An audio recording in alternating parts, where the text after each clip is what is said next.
graven tussen de aarde weer veranderen. In Kenia zien we allerlei dieren te vinden, als de cheetahs, wortelen. Maar niet op de schoten. De schoten die zijn op de sterren van klimaat. En daarom kan het niet gebeuren zo groot is en klein. Het kan niet.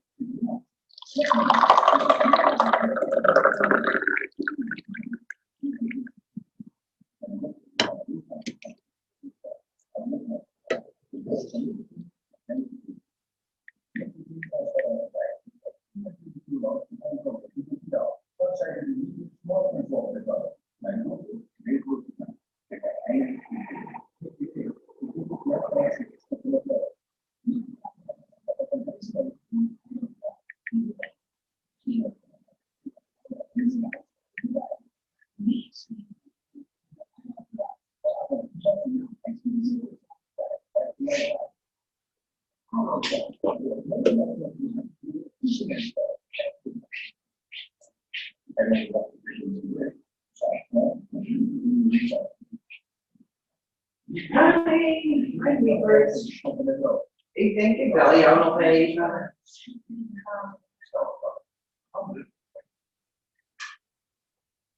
En je staat in de file ook bij de eerste ontbreking.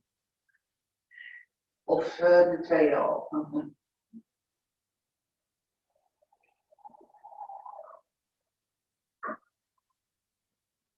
Oh nee.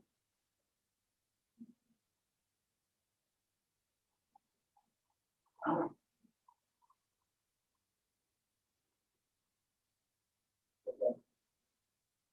Ja, dat is wel.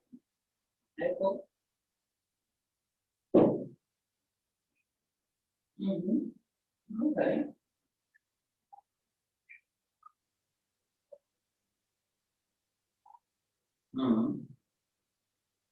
Ja, dat is wel best veel.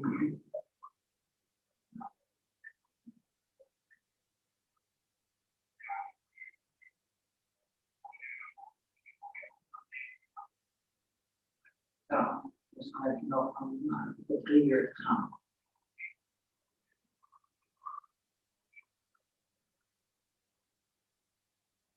Met nog 338 kilometer te gaan, of we zien dat zo.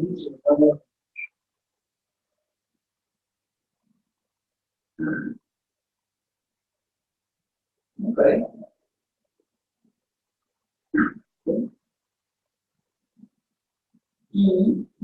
Gelukkig. Je daar geen zorgen voor aan hebt in ieder geval.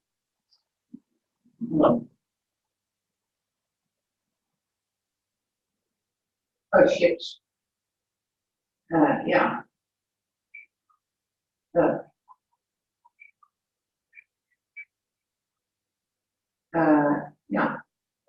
En je hebt hem toch digitaal wel, of niet? Moet ik een foto maken en hem digitaal naar je sturen? En op je phone zetten? Dan heb je dat als gezegd in ieder geval. In case. Ja. Ja. Ik heb er ook niet aan gedacht.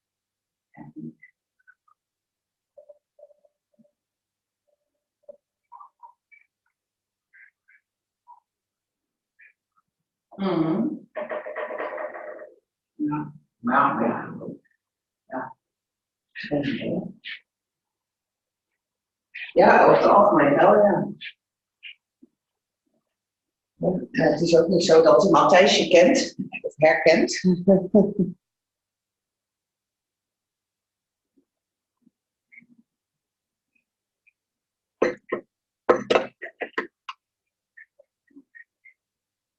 Ja.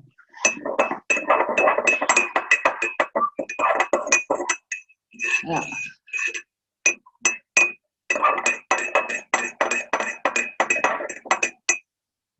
Nee, ik zal fotootjes maken van je paspoort, zodat je die in ieder geval hebt. Ja.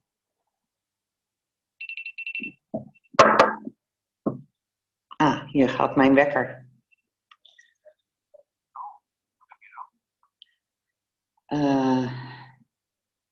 Ik heb over 10 minuten zo'n call van Adrian met die groep. Ik denk, nou, ik ga even kijken of ik mee ga doen. Het gaat over authority, dus clinic, ego, emo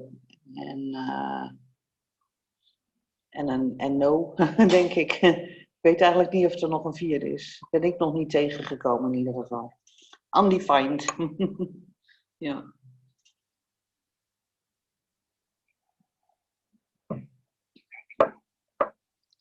Ja. Ja, dat is, in de boeken staat er niet veel over hoor. Dat is alleen maar, soms staat ego erin. En undefined staat er dan meestal ook wel in. Daar is het dus een heel klein stukje, maar daar weten ze gewoon niet veel van.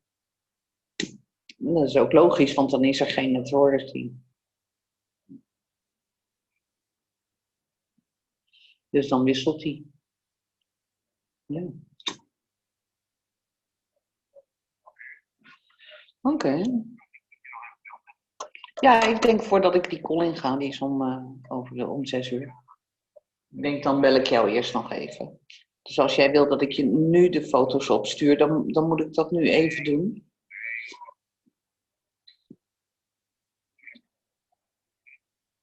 Oké. Oké, yes.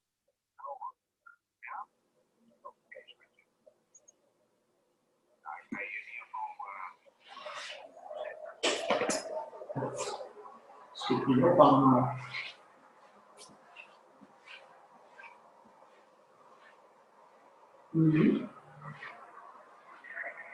Oké.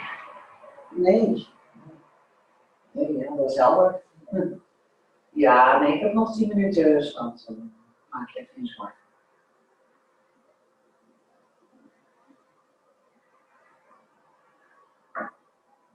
Heb ik al gedaan.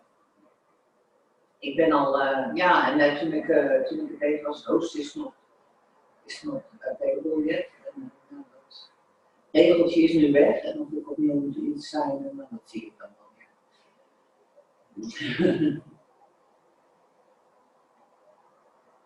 Dus. Hey, ik zag die uitnodiging van ManiSisters, weet je wel, voor overdag, kennismakingsdag. Dat boekje van Merwach, dat is ook de 21ste, dus volgende week zaterdag met jou, dus dat zijn misschien vind je pa leuk. Nou, dan kun je het voorstellen. Het mag, het hoeft niet. Het is toch gewoon voorstellen.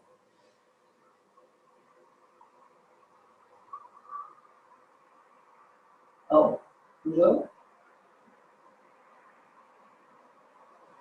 Oh, dat is dat.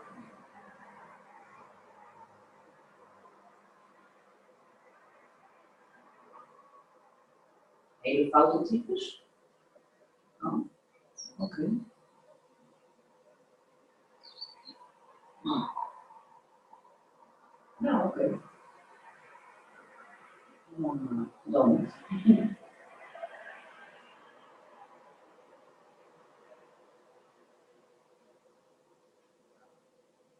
Nee, ja, wij zijn daar nooit aan mee. Maar ja, goed, een keer zo'n event vind je wel leuk.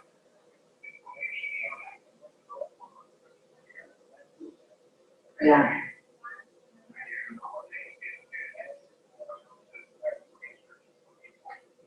Ja, veel. Ja, ja.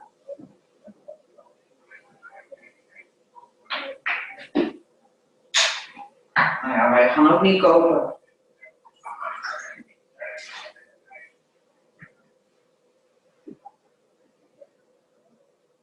Ja. Nee. Oké. Maar je gaat het er ook niet heen voor de mensen. Je gaat er toch heen voor een elektrische Mercedes?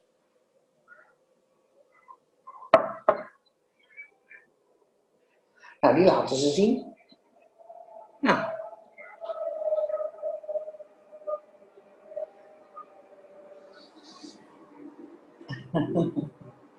Oké. Ja. Ja.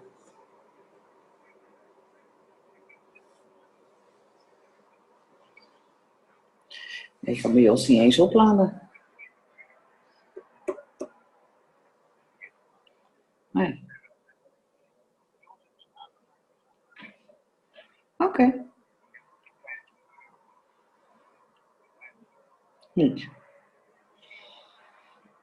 Oké. Ik was helemaal vergeten nog een bak koffie voor je te maken voor die wegging. Nou liggen koffiesnoepjes in het dingetje, hè? Oké. Oké, gelukkig. Ondanks de 60 kilometer.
Hi, Adrian.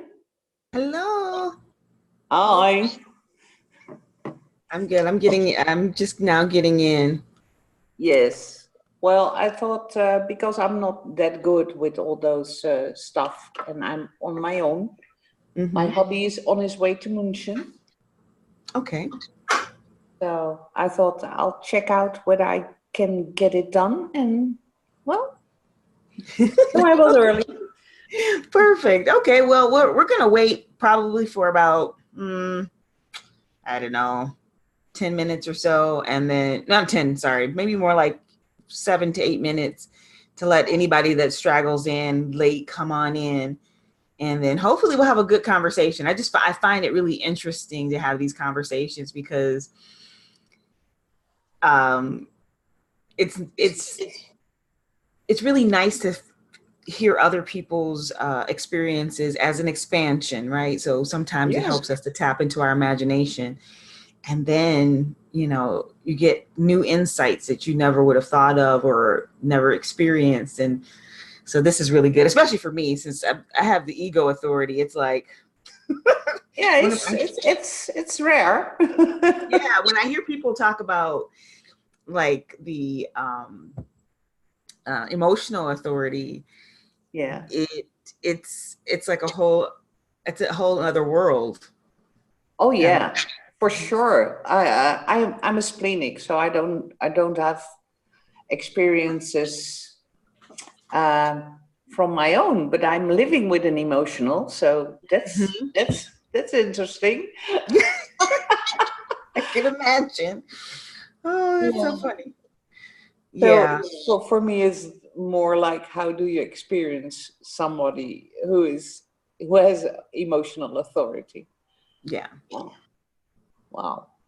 Oh, by the way, if you want to share anything about what we discussed yesterday, Mm-hmm. because we went beyond just reading the paper. Yes. You're free. Use everything you think is come in handy. Thank you so much. Oh, and so I'm wondering, I'm like, oh my gosh, my camera's not on because it's not plugged up. But thank you so much. Yeah, I had unplugged it yesterday. Thank you so much for that. I appreciate your generosity. With of course the reading. I know one of the girls, and she's been working for quite some time on a program for emotionals, apparently. Wow. And that is, I don't know, because she isn't finished yet, so she's still working on it, but it's Yes. she's doing trials now.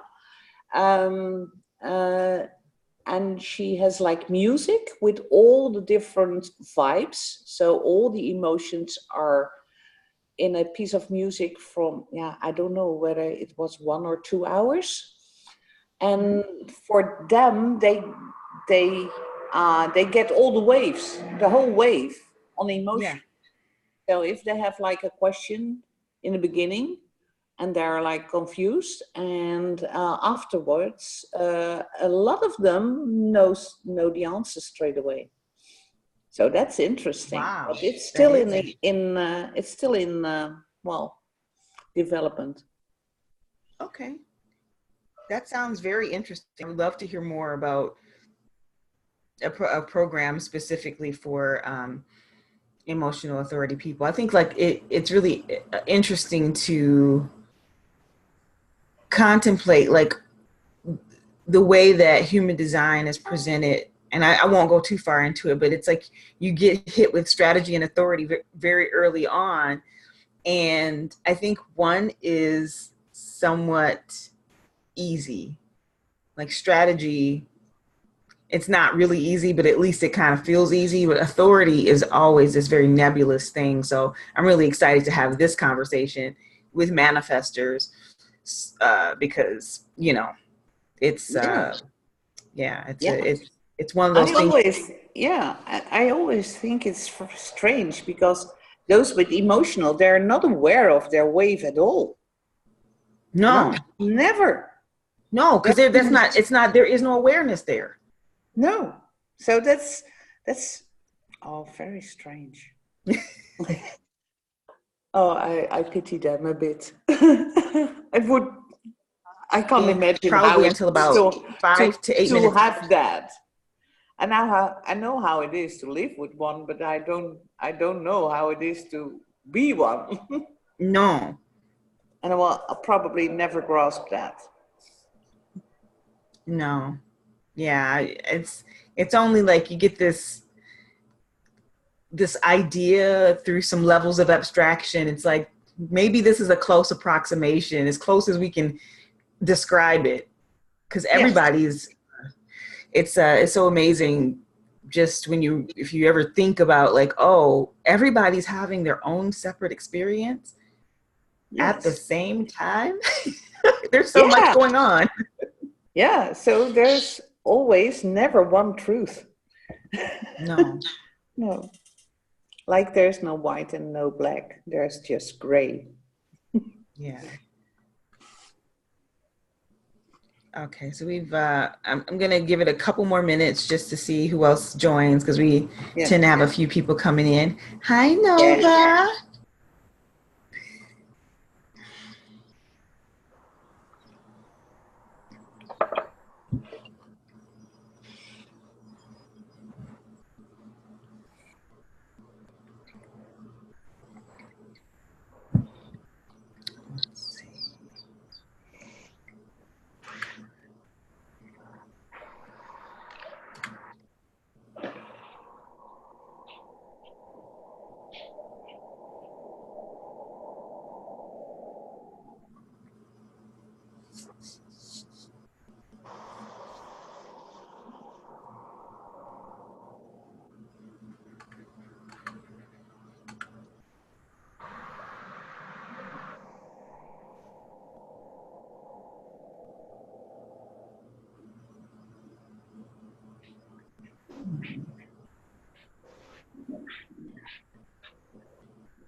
Okay. All right. So we're at about 5 here. We'll go ahead and get started because if anyone else starts to file in, they're welcome to join the conversation. We'll kind of keep it light at the beginning and then we'll dive in a little bit. So, and while we only have this amount of people, I just want to, actually, I'll tell you guys a little bit of what happened to me yesterday. So I know this is welcome to the authority conversation in the Reclaim Your Crown series. I'm your hostess, Adrienne, and I'm going to start this off with a little story because yesterday I received a magnificent reading from our own Monique Sutorp. Is that the way you say your last name? Yes. Yes. Okay. Great. Yeah, Monique gave me the most amazing reading. And one of the things that she gave me something, she has no idea. I'm probably gonna get a tattoo with this or maybe like a necklace or at least a t-shirt. But she called me a black magic clarity box. I was very intrigued by that. I was very intrigued by that. And so that's been something I've been kind of contemplating since the reading yesterday. And I'm like, just to have your essence just kind of smushed down to like, this is your purpose. This is what you're here to do in this plane. So this was a really magnificent reading. She did this as a research project. So this is one of the dreams of ManiSisters is that there are so many of us gathered together, in this case, manifestors, and who knows, in the future, we might have, like I said, I want more communities that are mixed or, especially expanding on women, because that's of particular interest to me. But anyway, as of right now, we have it's almost like a research hub. We have the opportunity with this concentration of manifestors to know things that would otherwise be very difficult to find out, right? Because manifestors are only 1 in 10 people.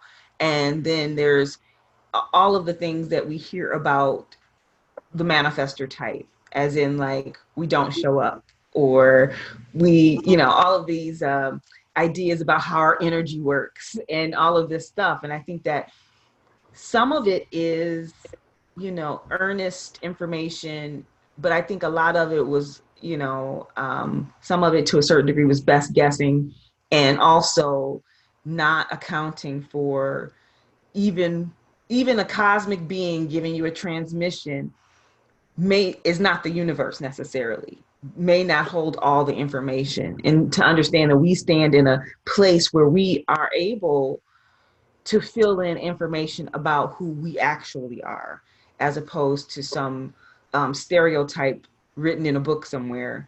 I love Ra, but I'm going to say that, the fact that manifestor women are only mentioned 3 times in all of that writing, it's time for us to step forward, tell the world who we actually are, which means we help to identify and define ourselves, especially since so many of us are behaving and working like inflated generators. Mm-hmm. So we're harming ourselves by not claiming our own narrative and writing it in a way that writes us into a place that is comfortable for each and every individual, so we can write our own individual path. So, yeah. But anyway, so this is this research project that she's done, which is to create this reading that helps to identify your purpose and what who you are, of course, according to your body graph, but being able to kind of put it into context about what you're actually doing. It was really magnificent. And I was number 39 of how many did you do, Monique? 42, I guess. Manifestor women. 42 manifestor women. So all of that contact, you understand, like every bit of contact made her, I always talk about being an informed manifestor. She went and became very informed about us, which then maybe leads on to insights that can be shared or programs that we can create to then spread, whatever insights, anything that can make it easier. It's really funny. I was watching a video. I think Barr did the video, and she talks about how we're door openers. And when I was thinking about all of the different types, this was happening during a shower. So y'all, I'm here, I'm like showering, and I'm like thinking about all the types. Our function, when you think of it as in that door opening sense, is a service, right? It's absolutely, it's the, hey guys, go that way. It's the opening of a door, and it's a service. And when we are able to operate as ourselves, we don't have to inflate.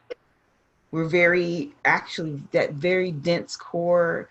It's so serene, and it only pulses, when it's called to pulse from within and not externally. So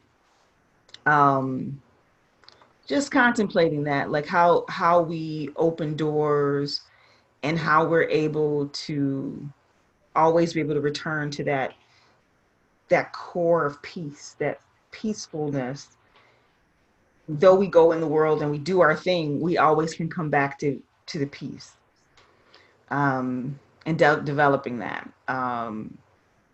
Yeah. Anyway, sorry, now I'm rambling. Okay, so we've got, how many of us are on here? We'll just go ahead and get started. And I'm going to share my screen with you guys. So give me 1 second.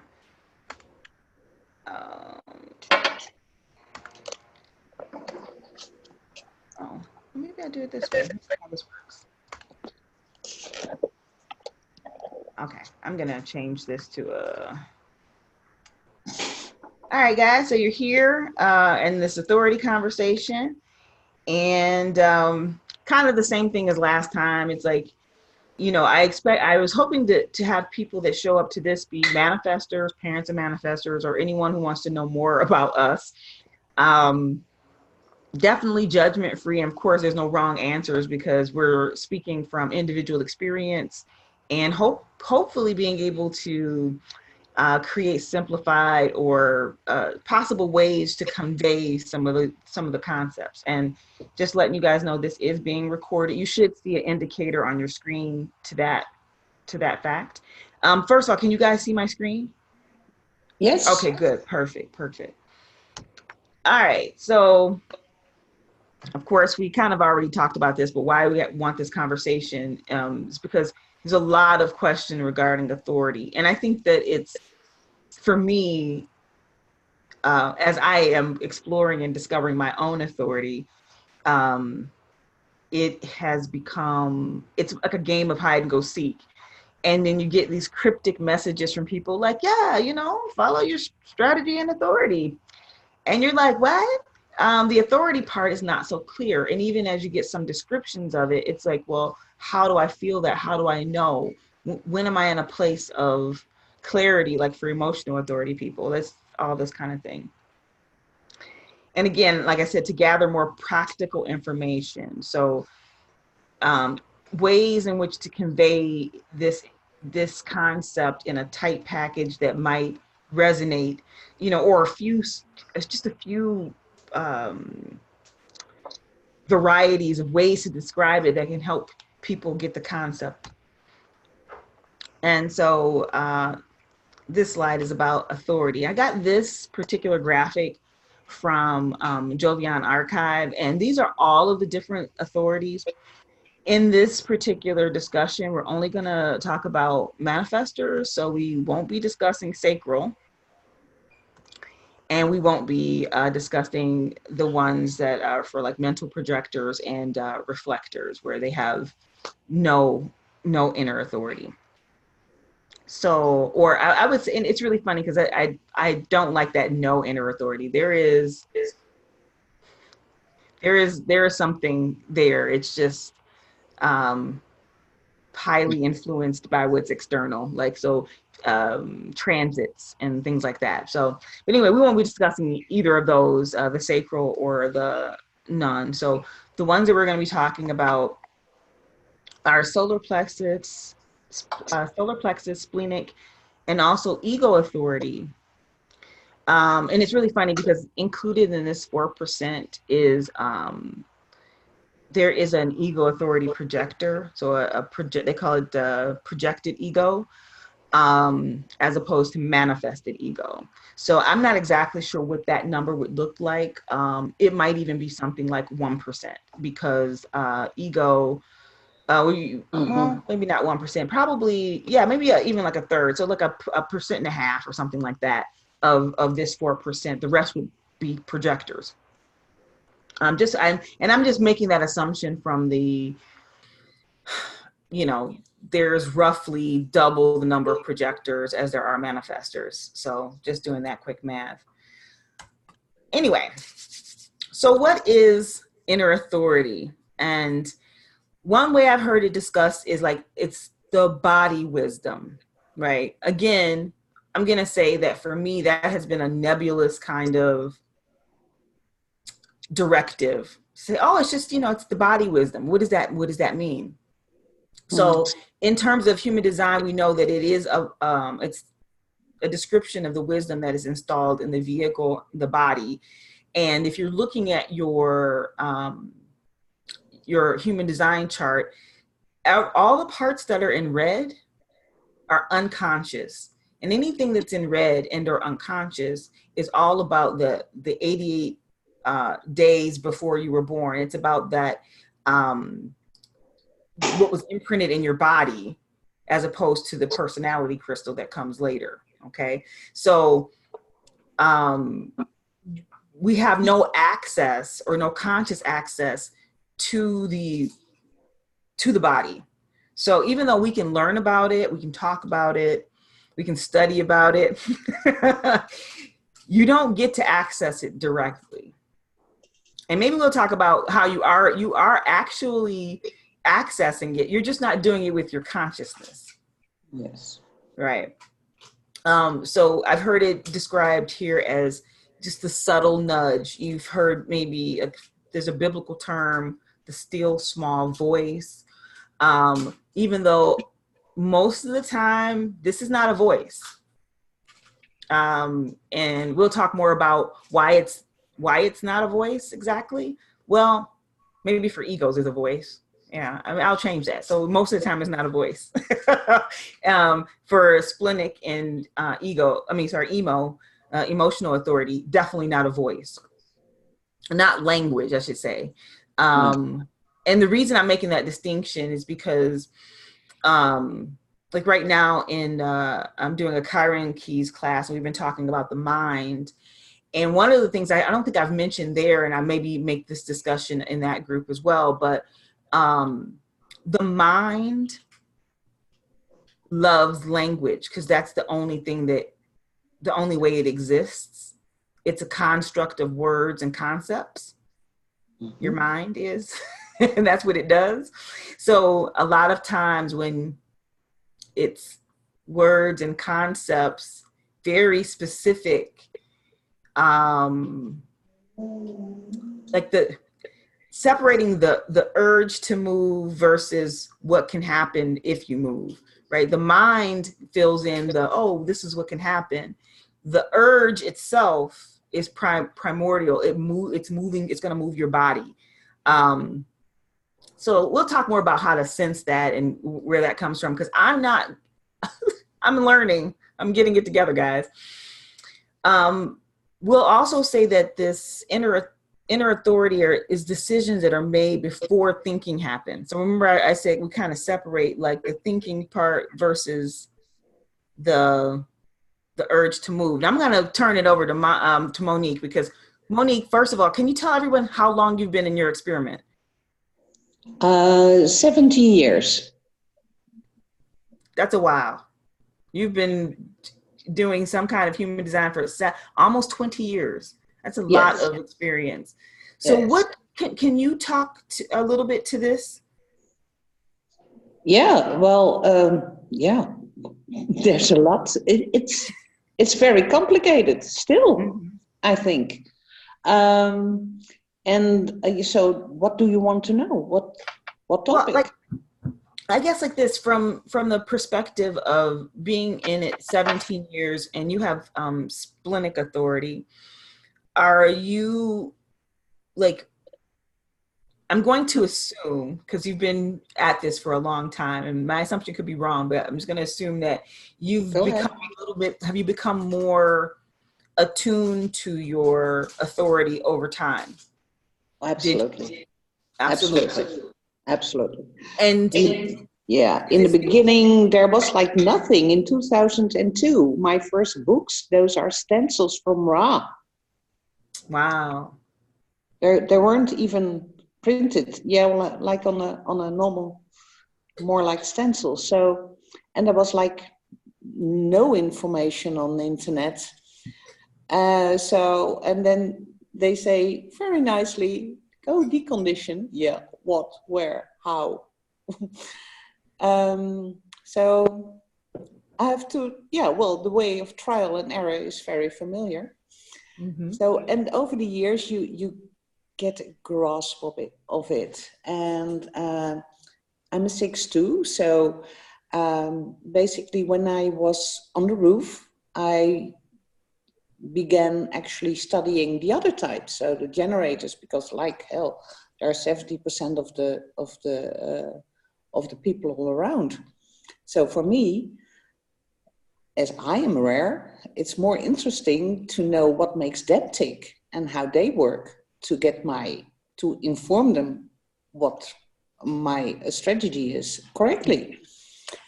And then I, of course, splenic.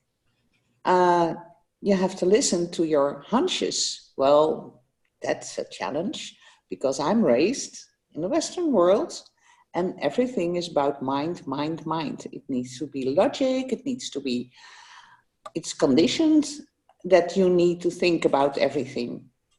And for me, my truth, that's how I see authority. The truth for me is in the hunches. And for someone with an emotional authority, their truth is never in the now, never ever in the now. And I'm living with one, with an emotional. So I see him struggle. On the other hand, he's a lawyer, and when he's with clients, so there's no personal attachment. Of course, he can react in the now, and there's no problem. The problem already occurs when I ask him, "What do you want to eat?"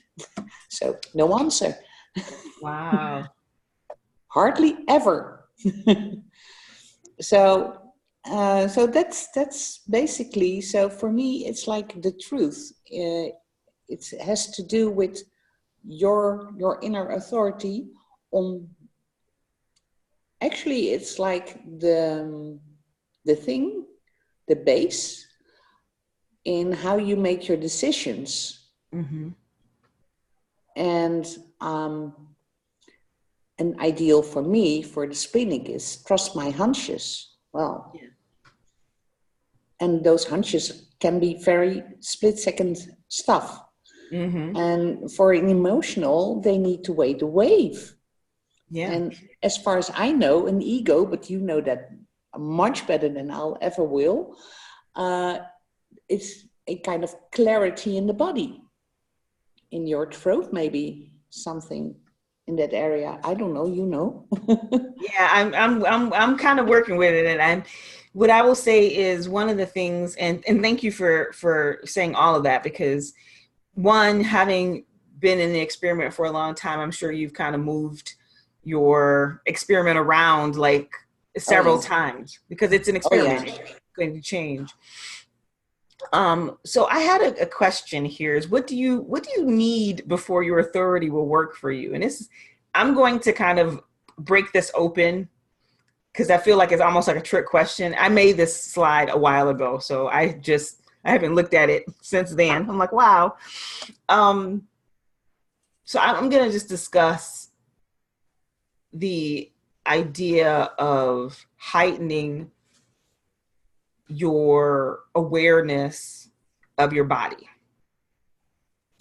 And if you're trying to practice strategy and authority, I think if you are not incorporating some type of, I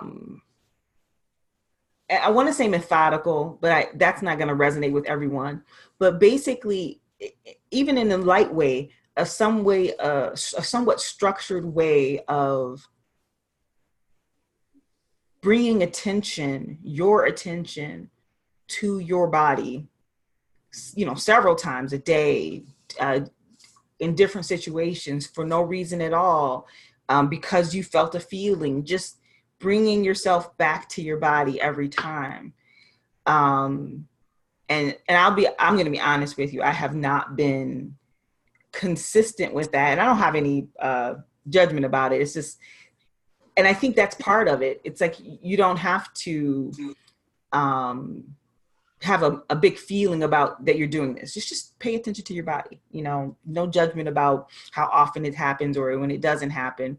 Just whenever you can remember to, back to your body. What are you feeling? Do you feel lightness? Do you feel heaviness?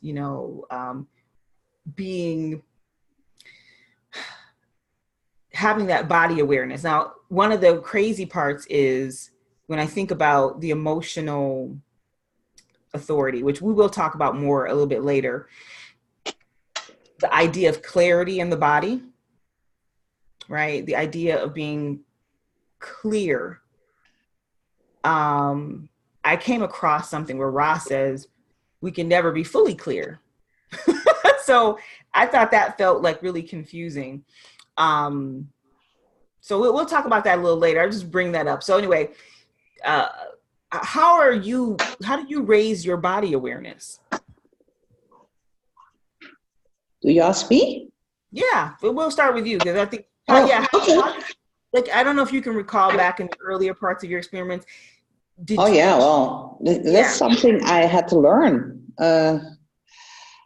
Basically, what for me now, it's like a normal way. But for me, I started to give my mind the place where it's meant to be, in service of my body. So I try to. So I'm not thinking that much anymore.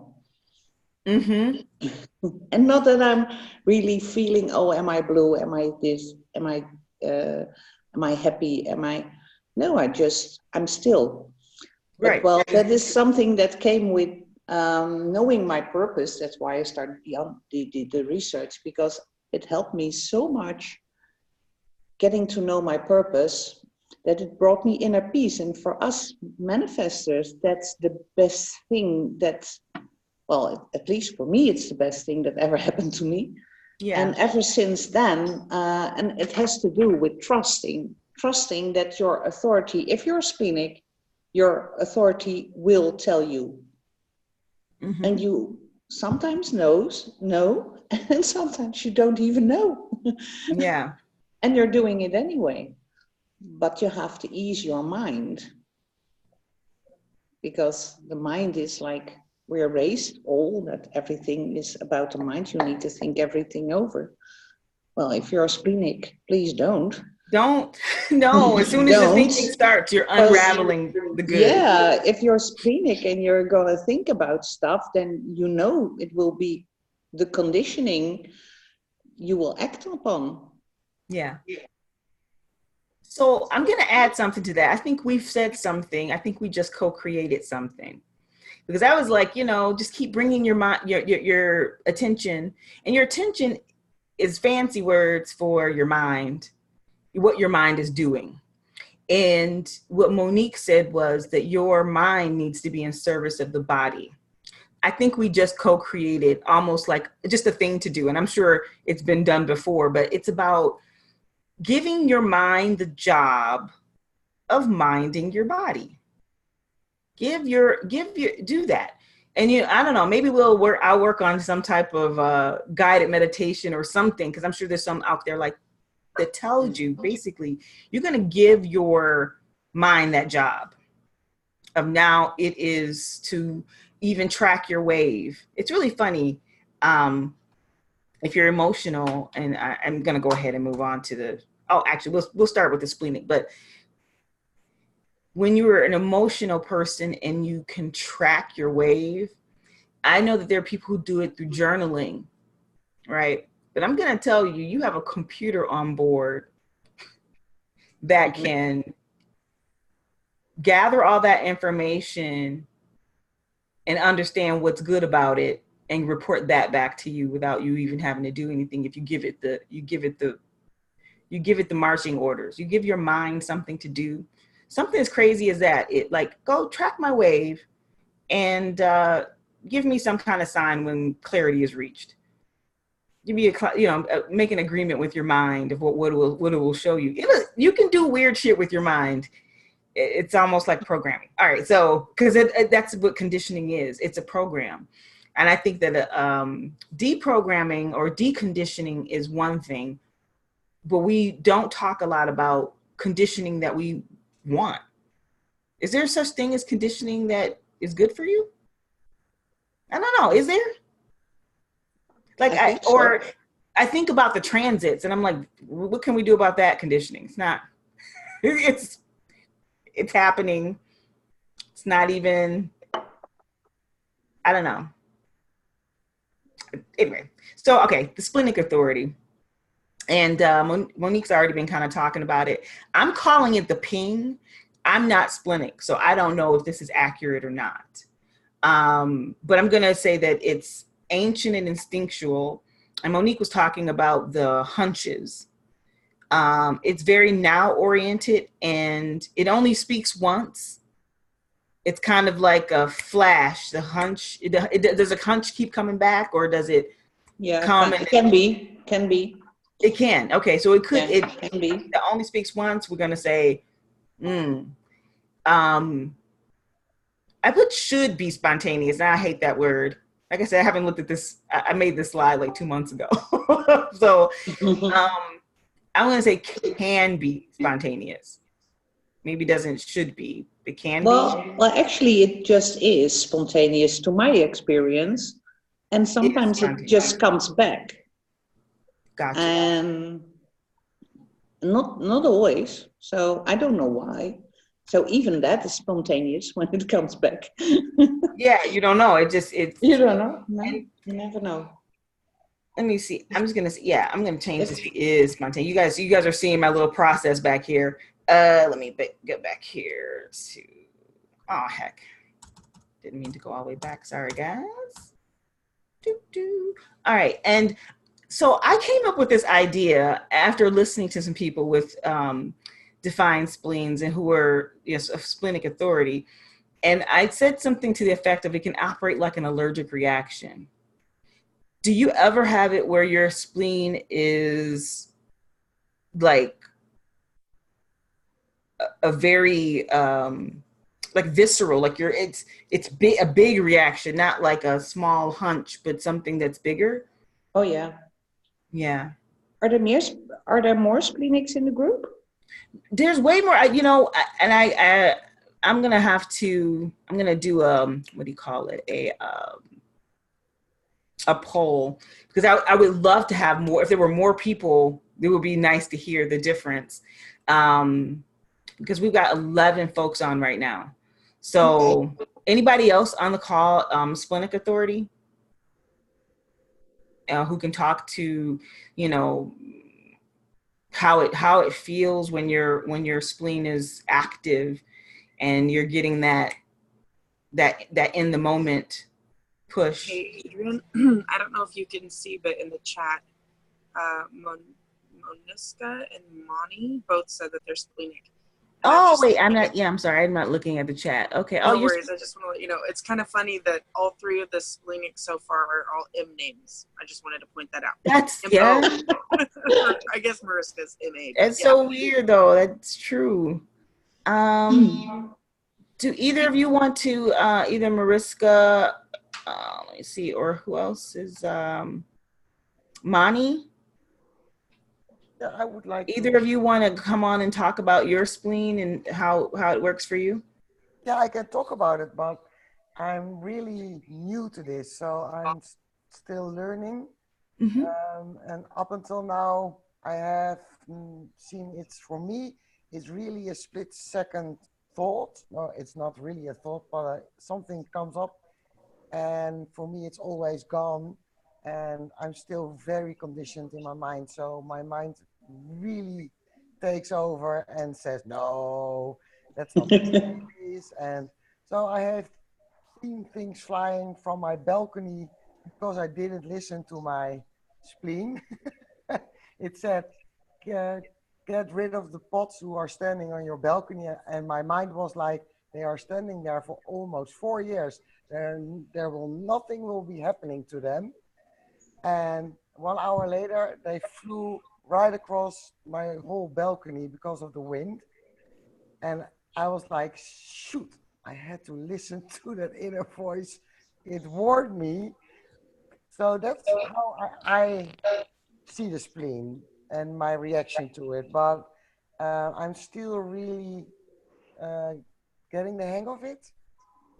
And I didn't have any reaction like an allergic reaction that is real strong yet. Maybe Mm-hmm. I have, but that I'm not aware of it. That's also possible. So that's it for now. Okay. And thank you so much. Yes, you're welcome. Yeah. So so that's really consistent, which I've heard that before, which is if you, and I had the question, is like when you ignore your splenic authority, and she just gave an example, it seems almost like, and we know this, like, especially with manifestors, but we get this punishment when we're not following our authority. Like everything is a bump, or, you know, even if it goes smooth for a while, it's going to end in a bump. Like nothing gets to be just for nice. It doesn't get to be nice. It gets to weird shit happening.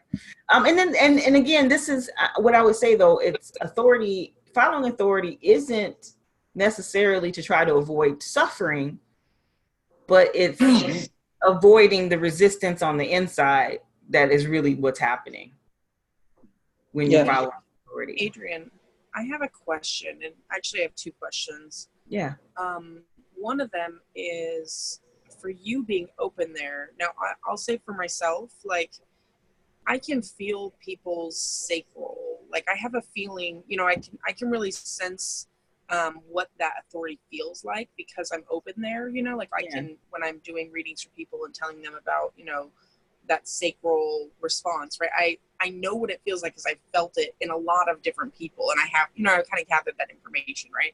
Yeah. So I'm curious for you, since you're open in the spleen, do you have a feeling of, you know, have you been around people with that splenic, you know, definition and been able to kind of pick up that feeling, that hunch, or I call it like a intuitive hit? Do you recall kind of feeling that? I don't know if you have paid attention to it, but oh my God. So what happened was, I mean, it's so funny because human design came into my life at a time when I had decided to like get back into dating, and I was going to have a regular relationship. So what ends up happening is I have like these two relationships that were kind of sandwiched with each other, whatever. So anyway, both of them had defined spleens. One of them had a defined spleen and a defined emotional, and he was a pure generator, and the other was a manifesting generator with the spleen, right? So let me tell you, first of all, one of the cool things was because they were both generators, one, I could pick up on that sacral energy so I could kind of keep up, and the whole being spontaneous thing felt great. Like I can be spontaneous. I mean, I'm open. So I have all this open. It's just if I want to do it or not is really more important because of my ego authority. But with them, I could just go and go and go. But I ended up becoming ill, like physically ill with both of them. I was running myself down. Now the one that didn't have the emo wave, I would feel amazing with him. It was great. And then what I didn't know was he was suffering from anxiety.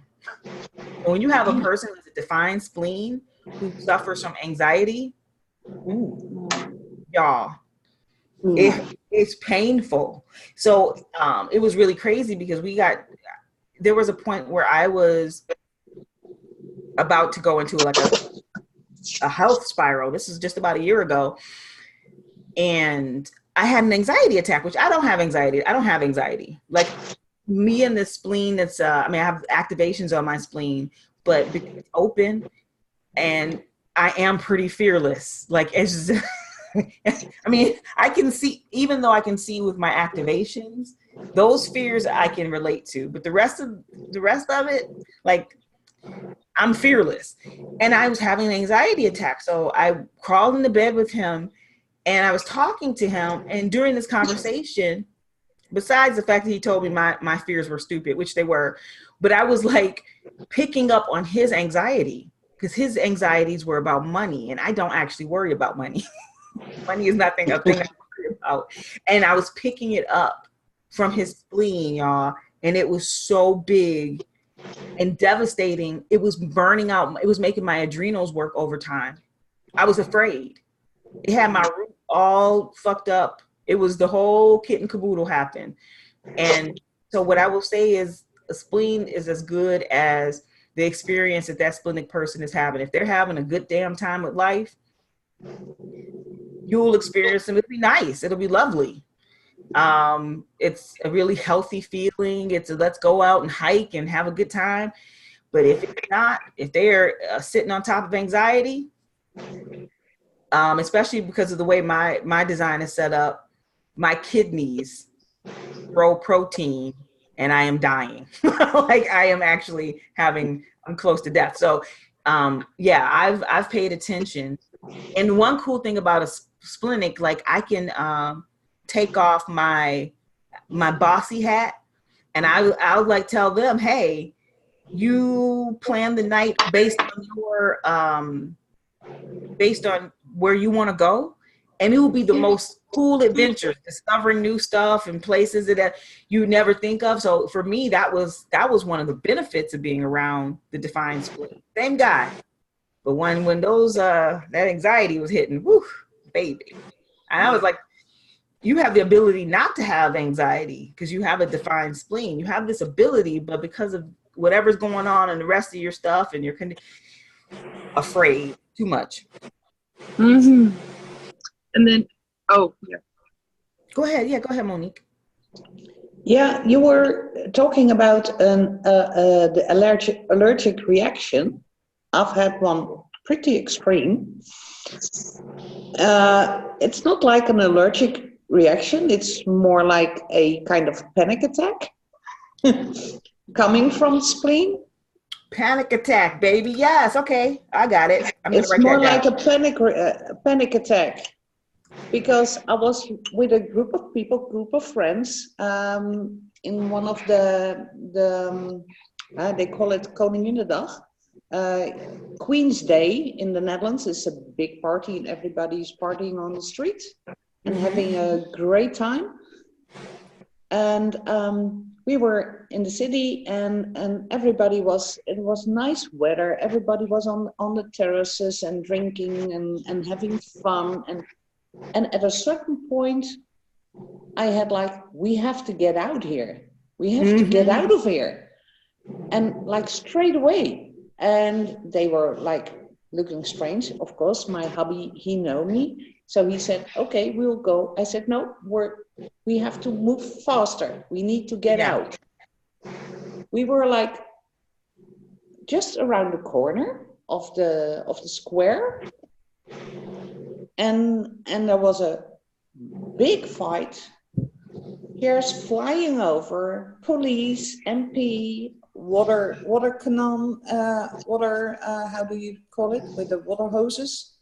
Oh, wow. So it was really, so that's what, and then my spleen felt like a panic attack because it was, for the other was, at the moment, it was just like all nice, visually all nice, and I picked up on the angry move of vibes. I don't know. Mm-hmm. So that's what happened, but it felt more not an allergy for me. Doesn't resonate.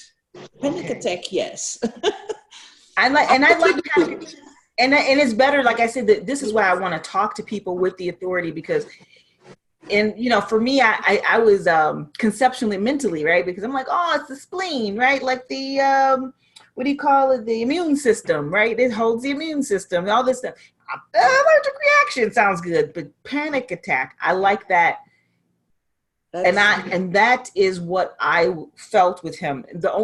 I've had panic attacks, two panic attacks in my life. Both of them happened in his presence. Like, okay. And that would be what I would imagine it feels like if you were getting a splenic hit about something, as you know, that's going to involve possible danger, because I had to get out. Yeah. Well, the one time I had to leave a grocery store, and this other time, it was really funny. I didn't escape it, but my mind, I got it to recognize what was happening, and I was like, this is not mine. Okay.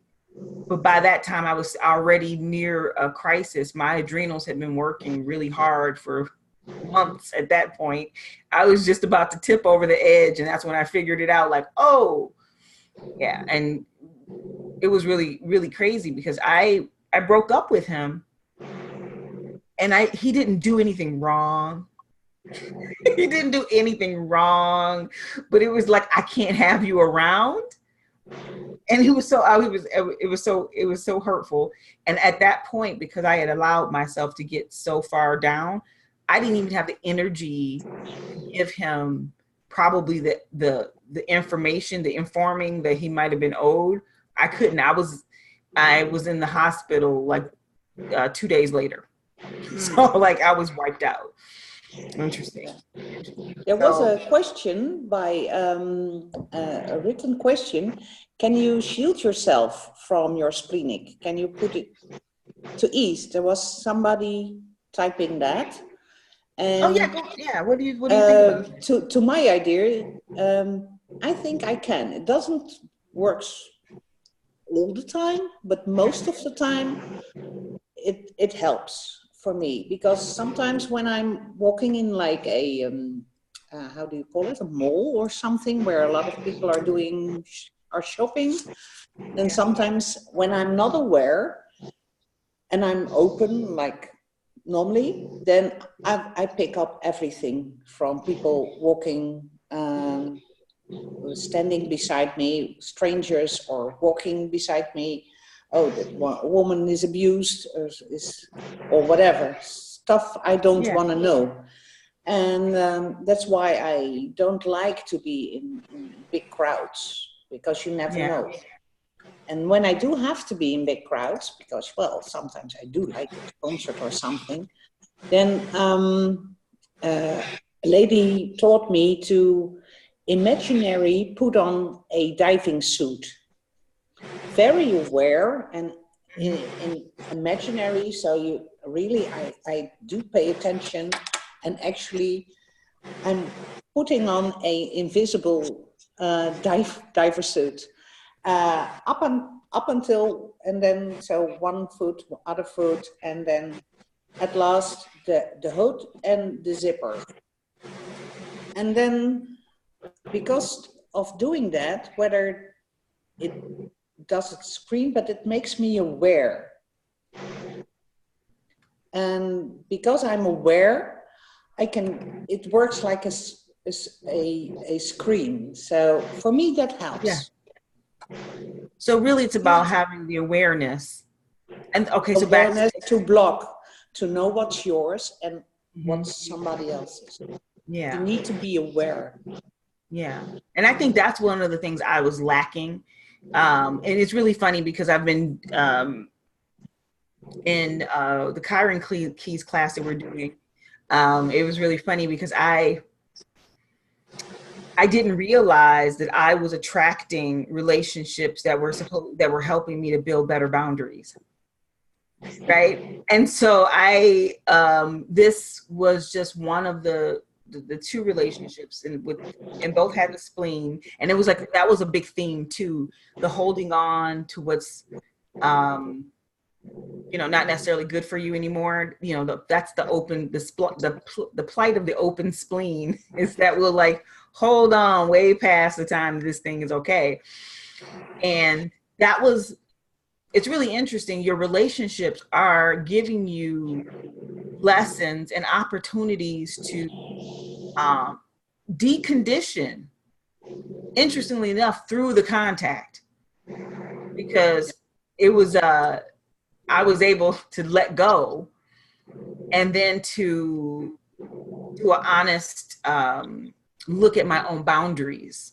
And then, going through this Chiron Keys thing, I'm revisiting that, because recognizing that where someone else's not self fits in with you is where you have your own deconditioning to handle. So it becomes a better boundary once you incorporated and dealt with that. And like Monique says, to have the awareness of what's yours versus what's not yours. Yeah, that's it. And so any finishing ideas on the spleen authority, anybody? I had another thing I was going to say too. For me, I'm emotional authority, but I'm also defined in the spleen, and I'm defined in the ego. I'm single definition. I'm only open in the G, the sacral, and the root. So for me, I know that the solar plexus is my like main authority. It's kind of like the boss, the whole thing. But I do get those intuitive hits that sometimes can give me information, right? And I do have that ego also. I'm still kind of learning how to kind of listen to that and how to move with that, right? But but yeah, I mean, I know that, like I said, emotional authority is my main authority, but I still feel like I get, information and kind of, things to make decisions about in those other centers also. Is that, I just want to check in and see if that kind of resonates with anyone else that might have more than one, authority center. You get to write the book about that, I think, as the person who owns all of those centers. Because girl, you know what my chart looks like. I don't know it. I don't know. I'm just playing with you, but when I would like, sometimes I'll have like a thought experiment, like how would this work? Well, your emotional authority is, let's say that's the authority, but then you've got like a council of elders that can sit around. I love that. I love that. That's good. Like, it must pass through these gates before I can make a decision about it. Because when I think about this is what I actually tell people who have that a similar situation, and I'm looking at their chart. What I do is I look at their channels, because your definition is really going to talk to how the energy is moving in those centers, right? So then you're looking at that, and you're trying to create a holistic picture or a story that your channels are telling about the person. And so I did this with, I don't always do it. I usually do it when someone has a lot of definitions in their chart. So I can only think of one recently where I did that. But this person had, what is that, the 11, like from the ajna to the throat. I'm not always remembering all of them, maybe 1157. I don't fucking know. But anyway, that channel. Then she had a channel, the alpha, and she had just these other connections. And it's like, if you read the keynotes, those kind of in a flow from one place to another, you start to understand, like, okay, what's happening. So for me, I would say like your emotional authority is your main authority, but flowing from your emotional authority, what pathways must your emo authority take before it becomes manifestation? So if you've got the, was that 4037? So mine is the spleen, the 4426 going to the heart. Oh yeah. And then 4037 going down to the spleen. I'm sorry, the solar plexus. and then the 36, 35 going up to the throat. And then I've got the head, the 64, 47 going down to the ajna, and the 1156 going down from the ajna to the throat. Gotcha. Okay. So this is the way I look at it. I start with the primary, I would start with the primary center and then follow the channels out. So when you're looking at the emo center and you want to make it to the throat, you got two ways to go. One of your ways is through that jack of all trades channel.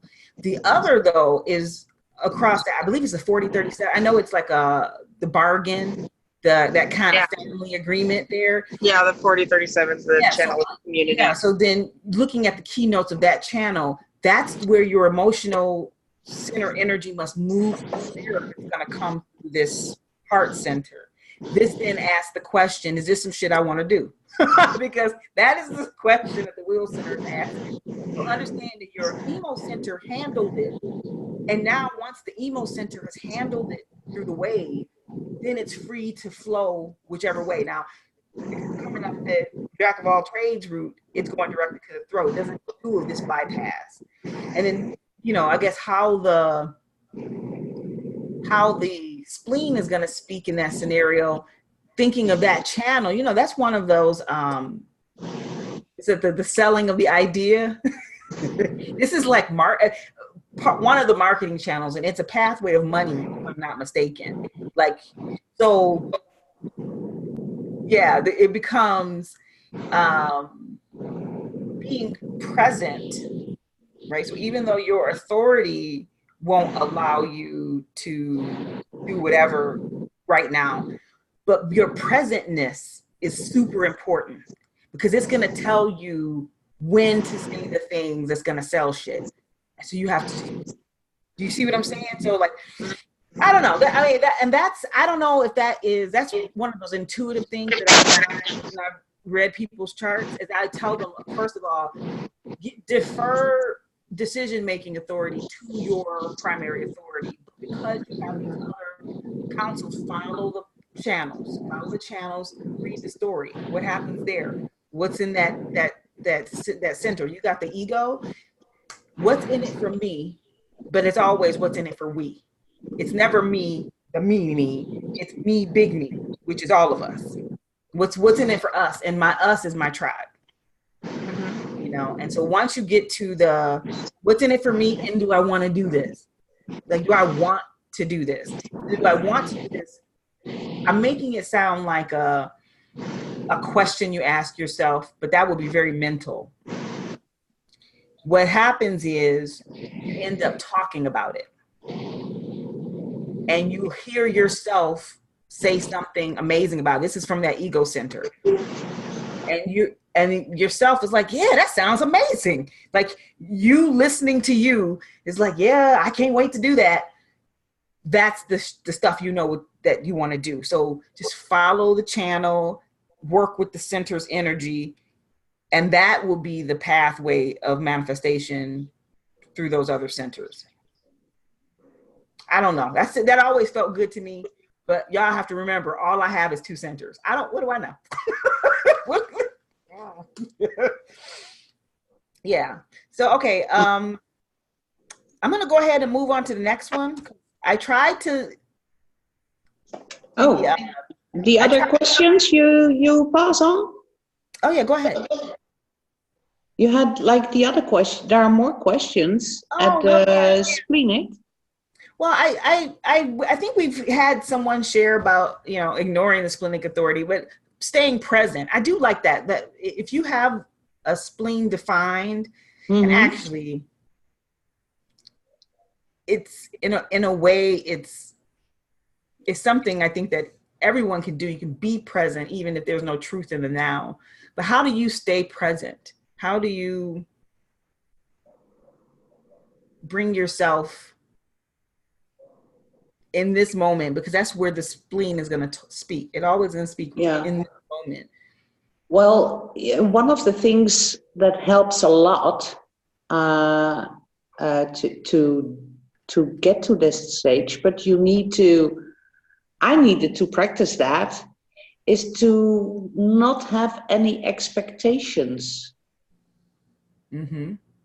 And keeping myself very grounded, yes. So just be in the moment and don't have any expectations. Have no planning. Yeah, I'm gonna Have say a guideline, of course, and yeah, but sometimes planning a to-do planning list. planning adventure with no plan. Yeah, I do want something, but I see it. I do, of course, I have to get stuff done. So Yeah. then I have like a to-do list I make for myself to remind me that I have to do that stuff.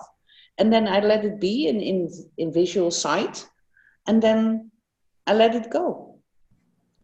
And because I don't have any expectations and I don't set deadlines for myself, I can be in the now and I can be just present while I'm working. Mm-hmm. That's Yes, for me, it's exactly the same. I have a heart condition, and I think it's because I didn't listen to my authority for a long, long time. And what I'm experimenting now is I have an own business, and I was following the generators. You have to do this, and you have to do that, and you have to post 10 times a day on social media, and you have to do video, and you have to do uh, beautiful pictures, and you know what I'm talking about. And yep. now I'm experimenting with doing nothing at all. It's really difficult, I can tell you. And then only listening, so being in the now, and then only listening to the inspiration I get from within me, and then go online. And the funny thing is, I am already in a business for 4 years, and I am on Instagram and on Facebook, and I never got any messages from anybody spontaneously, like, oh, I like what you said, or stuff like this. And I'm only experimenting with this for just 1 month. And every time I open my inbox, there is now people reacting to what I'm telling or what I'm sharing. And I'm like, whoa, this is working. And I'm Yeah. not working really hard. What is this? I kind of like it, but I'm Yeah. also questioning it because I'm still too conditioned. And I'm like, well, now I'm somewhere some bull is going to drop, and then everything is going to fall apart. This is not happening. This is not real. Wow. That's a beautiful example of what is you get into the flow Yes. and you do less. You know, that's like something they say in Taoism is like, you know, nature is not in a rush, you know, but everything gets done. You don't have to do all of the doings because the No. stuff it'll get done. Yeah, we're manifestors, you know. So we have like our energy is like a short track runner or sprinter. Yeah. And manifestors are more like marathon guys or triathlon stuff we could never do. Oh, like Or the generators. Yeah, no. yeah, so at work it's like the same. It's the same way. So you have like your to-do list, and if you feel like it, especially when you're splenic, and you go and you do stuff, you just do stuff, and it's like very quickly and like 3 times as fast as any other. Only for us it's normal because we're used to that energy, but actually it's just experiencing the being in the flow, being the splenic, and being in the now. Then you really get a feeling what it is to have the energy of the manifestor. Yeah. Therefore, I sometimes when I look at somebody with an emotional, I think, oh yeah, I should have to wait for like a day. And on the other hand, being a splenic, you never know what happens. You can't plan. Well, I find it Yeah. very difficult because I have a manifesting generator husband with emotional authority. And for 7 years, I hated him because he was deciding important things for it took like forever, 3, 4 months. And I was like, why don't you like me? And you know, all the anxiety comes up, and I'm like, I'm deciding right now. Why can't you? And Yeah. so it took getting to know human design, and my relationship got a whole lot of better because now I understand why. And it's just, is it always taking that long? Because yeah, I cannot get a grip on that, because for me it's always split, and I decide right now and I feel it right now. And with him, it's every time it is weeks or several months. And I'm hear Monique saying, well, it can take a day. And I was like, wow, I can live with a day. Yeah, well, those are small decisions. Okay. If my hubby has to buy a new car, it takes him like, well, the same time as we need to carry a baby. So 9 months, kind of. So before he knows, and yeah. So it varies by subject. But at least if he knows, if he needs to know whether he wants to go to somebody or not, that takes at least 24 hours just to answer, do you want to come to my party? Yeah. And it's like nothing. Yeah. That's one of the things that and we're going to go ahead and move on to ego. Yeah. Well, actually, you know what? Yeah, we're going to move on to ego just because honestly, there's not that much information out there about the ego authority. Yeah. I can talk about my own experiences as an ego authority. Is there anyone else on the call who's ego authority? And for some reason, I can't see the chat while I'm sharing.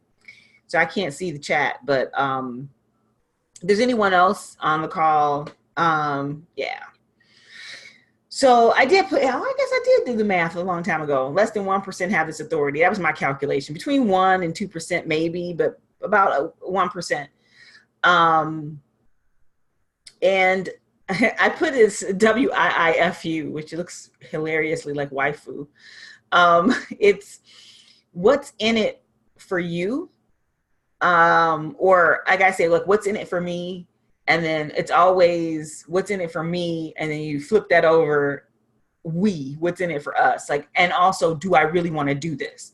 Like when I say, do I want to do it? It's less of, do I, feel like doing these tasks? It's more so, is this something I really feel needs to happen? Like, do I, does this have to happen? It almost is being compelled from the ego authority is, I can just describe it as like your heart gets lit up about doing something. You get really lit up about it. And it's almost, I'm walking around normal and then I can just feel it. But how does the authority work? It's very similar in a way to what is the sounding board authority for projectors. Now, we're not going to talk about that authority, but with those people, they have to basically experience themselves talking to someone else about what they're going to do. Right? I have a friend like that. She's really good. She calls me up and she's like, I just want to talk to you. She never wants advice or anything. She's a projector. And she just goes on and she tells me the craziest stuff because she's got a lot of Scorpio in her chart. And you guys, she'll tell me like her plans. And I'm just like, don't you think that the courts would frown upon that? And she's like, no, it's fine. I've already made my decision. I just wanted to talk to someone about it. And I'm like, oh my gosh, I don't feel like I ever help. But that is help to her because she wants just to hear herself talk about it. So the other thing I know about ego authority is, I talk about emotional authority is like this gigantic storm possible. Like if you guys are manifesting a thing, you have these big dreams, this huge thing. And not to say that the ego doesn't dream big, but it does kind of deal with like, okay, what can I do in this sprint of time? Like, what can I accomplish here? Because I'm going to do this thing in this amount of time, and then I'm going to need like 4 times that amount of time to rest. I need so much rest. And again, like I said, works by hearing what one says to others. So how do I practice listening to what I say? Guys, it's really hard. I won't say it's hard. It takes practice. And it's almost like splitting myself in two. So there's a me that's listening to me, and then there's me that's talking. And this is how you know your mind is, this is all smoke and mirrors, because I can do that. and I started to do that. And then the me that's listening to whatever I'm saying is like in the background, like, that was really good. We're gonna, that one. Yeah. And so it compiles all of these crystallized ideas that are out of all of the mess I was talking. I won't say mess, but like all of it was kind of to get to this quintessential idea. And then I get the idea, and then that's the other listener listens and says, oh, that we'll take that one, stick that. And that gets written down in the journal or put up for later to do. Whereas some of the other stuff is just me talking, guys. It's talking, it comes, it goes. It's never going to get done. Never going to get done. And then some of the stuff, I'll hear it. I'm like, yeah, that's what I want to do. And wow, these questions, what does it feel like when your heart gets involved? I get boundless energy. Oh yeah, go ahead. I'm sorry, Monique. Yeah, in my research, I've done a lot of manifestors, but also other strategies. I have a number of ego authority generators in my research, and they don't need to rest afterwards. They don't need. No, that's because they're generators, and I want to fight them. Yes. And I wish I could borrow a sacral. Do you ever just? I know, guys. Like, oh, I love my type, but seriously, it's like, give me the energy. I want it. Yeah. No, they don't need a rest. No. Shite. Yeah, I love to have the energy. Me too. So I'm married to a generator, but he wears me out too, because I think it's my energy, and actually I'm borrowing his. Wow. So from a manifestor's point of view, because we're manifestors and how our energy works, we have to rest. Yeah. And generators, do you understand how much power that is? Oh, that's mind blowing. We're going to get one of those. Yeah, it's very handy. The not having to rest. Because their authority, their energy gets reset from going to sleep at night. So they just go to sleep early, and they have no problem falling asleep, and they go like in a coma and then wake up and they're back. Wow. Okay. I wanted to share something, and I know there's my air conditioner's on, so it makes the sound weird, so I'm just going to say it really fast and then mute myself. But I read something about that willpower energy, right? That if we're doing something for our own, like using our own will, if we're using for ourselves, that it burns through that willpower energy faster than if we feel like we're doing something kind of in service of a greater good, then that willpower energy doesn't drain as fast. So I figured that was worth mentioning when we were talking about, how much energy we use with that willpower motor. Yeah, I like that. I think I'll add that here. Works.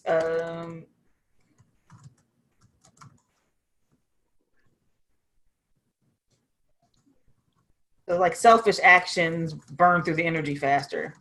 Yeah. Okay. Gotcha. Because selfish actions, because if you do it for others, the energy flows. Yeah. And it comes back. If you do it for yourself, you're just losing it. Yeah. It doesn't come back. And that's because what it doesn't resonate with others. yeah. And that's one of the things That's when I say the what's scientific point of view. yeah, what's in it for me, like I said, it's what's in it for me, but it has to be the we as well. Because if it's just me benefiting, it won't work. It will not work. I will be exhausted, and whatever endeavor I won't say I won't finish it, because finishing is not always my strong suit, but it stifles it. It becomes hard. Whatever happens, it doesn't flow well. Mm-hmm. So we're going to go over here to this emotional authority. Now, we've kind of already been talking about it. We know that a full 50% of all people have this authority. And the clarity over time piece, I was kind of likening it to digestion. If you look at the solar plexus, it has some relationship with digestion as well. We're going to talk a little bit about like the 3 wave types. The whole idea is to trust your emotions, just not right now. And this is, of course, the no truth in it now, not spontaneous.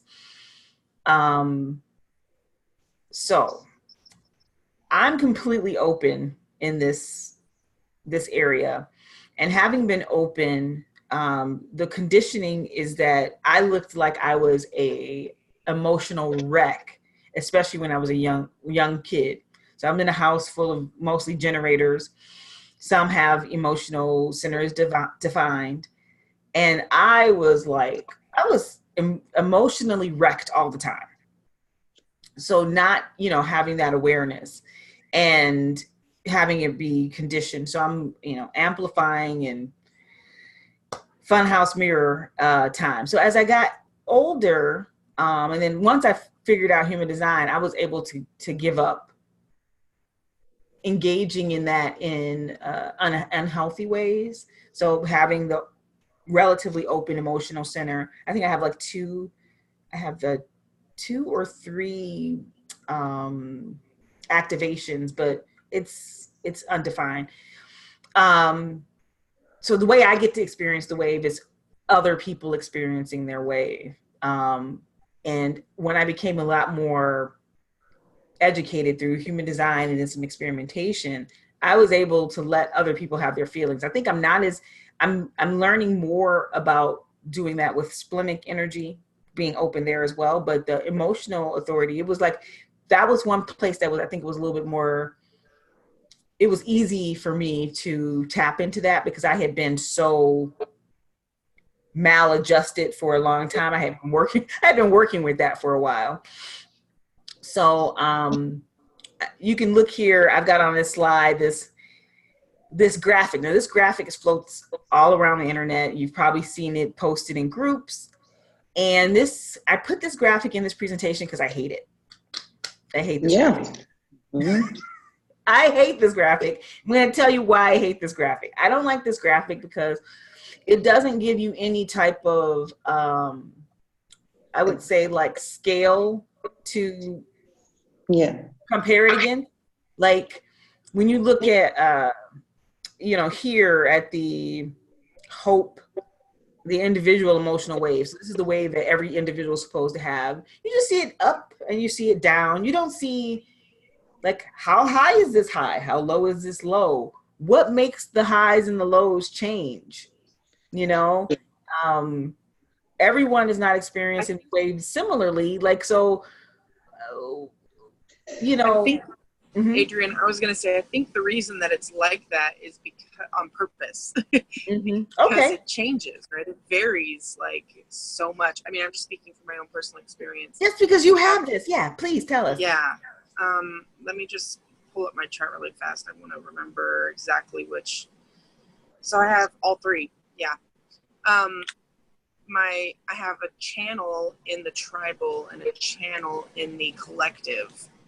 But I honestly, one of the main reasons I got on this call is because I want to understand those wave types better. And maybe it's because I have all 3 that it's hard for me to like understand how the waves work because I am experiencing all of them, but it just depends. Like I know for myself, when I have, because I have that open root, if I'm feeling more pressure about something, it can exasperate my waves, right? I'm open in the sacral, I'm open in the G. If any of those are kind of out of alignment or I'm holding on to other people's stuff, it definitely exasperates those waves. If I go up in my head and I'm, trying so hard to pull that information from the head down to the ajna, and I'm trying so hard to make sense of something that's confusing, I've got that 64 or 47. If I'm trying really hard, if I've got that mental and I'm not even connected to the emotional wave, it just allowing it to do its thing, rather I'm trying to like force some kind of clarity, all of that stuff exasperates those waves. And so it just depends on, the severity of the situation. For me, also another thing, because I do have that open root, like time, if there's an urgency to having to make a decision, holy crap, that just throws me even further. I have to like really, really like center myself and get clear and like let go of that pressure, which can be really, really hard sometimes.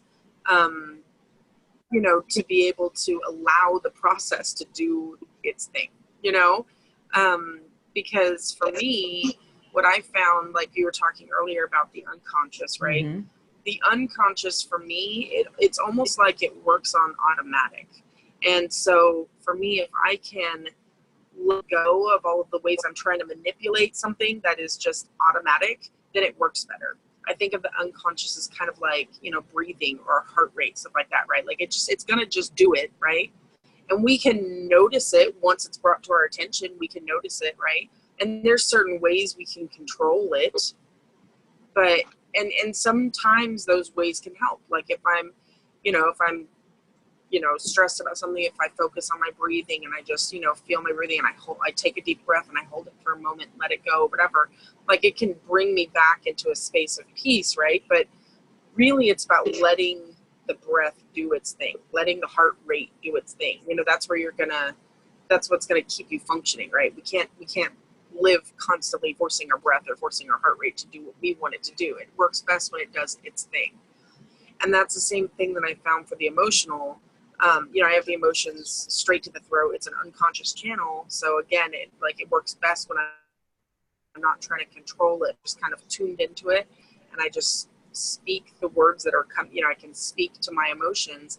And as I speak them out, I find that I get that clarity, as I kind of process it out through vocalization specifically, or even just typing or writing, like I'm talking about journaling earlier on the call too. Journaling doesn't work as easy for me as typing now. I think I've evolved into this new generation, typing over actually handwriting. One for me, just being able to kind of, let those open centers go and just kind of allow my wave to do its thing without acting on it. You know what I mean? Like feeling all of the feels, expressing as much as I need to, kind of let it, come out, right? Then that's when I find the clarity. And one of the things, since I'm already here, you had said, what does clarity feel like? For me, it's when it feels kind of like the eye of the storm.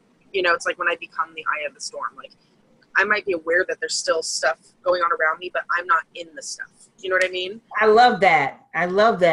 Right? I It's like that feeling of like, yeah, I'm just like the eye of the storm. I'm that place where I feel peace regardless of what's happening outside around me or, whatever. My mind is not trying to figure anything out. My body, all of my centers feel in alignment with that thing. My open centers are not, a part of the decision. I have stillness in those. That's when I know that I have clarity. And it's just and for me, again, I have that spleen. I have, the spleen specifically, right? So I think for myself that when I get that emotional clarity and I can feel the spleen go, yes. You know what I mean? Like I feel that spleen go, yep, that's it right there, Yeah.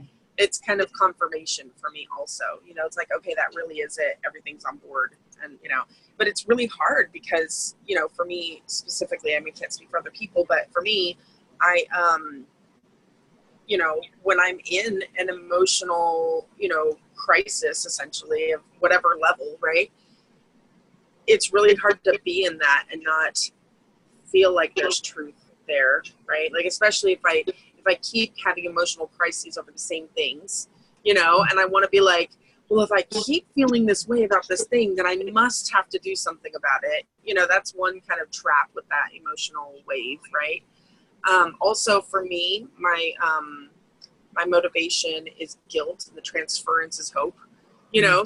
So I'm looking at this thing and I'm like, hope, well, where the hell does that fit into these waves? Like, you know, when I'm feeling, you know, hope, I guess I could turn it into something more like optimistic, or I don't know, when I'm just feeling, I don't know. Anyway, I've also learned that, you know, high waves aren't necessarily like all the good feelings, you know, and low waves aren't necessarily all the bad feelings, right? Like I used to think of, you know, high meaning positive and low meaning negative, and it's like, no, anger is a high wave, you know, as much as excitement is.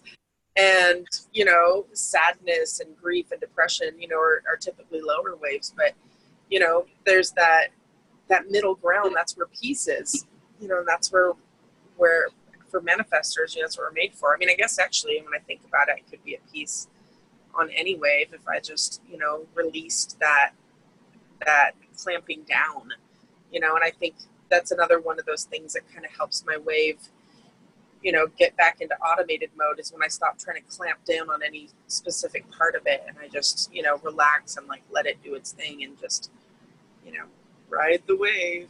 Yeah.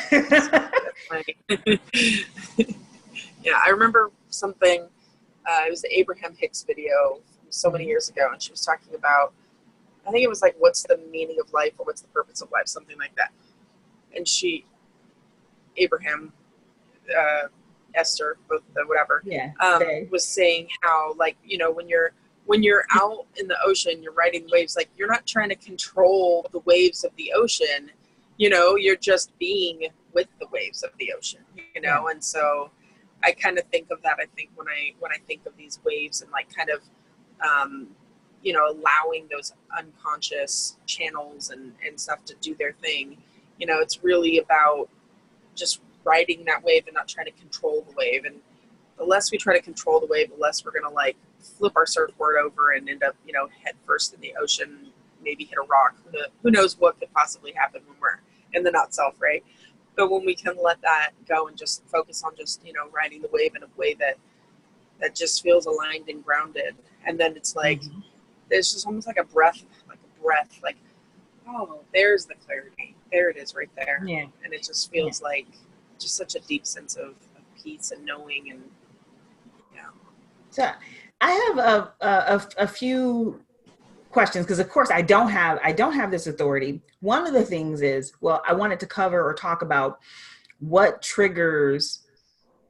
So what's happening is there are waves occurring at all times. We're all a part of the giant wave. There's just a wave happening. And then you have your own personal waves.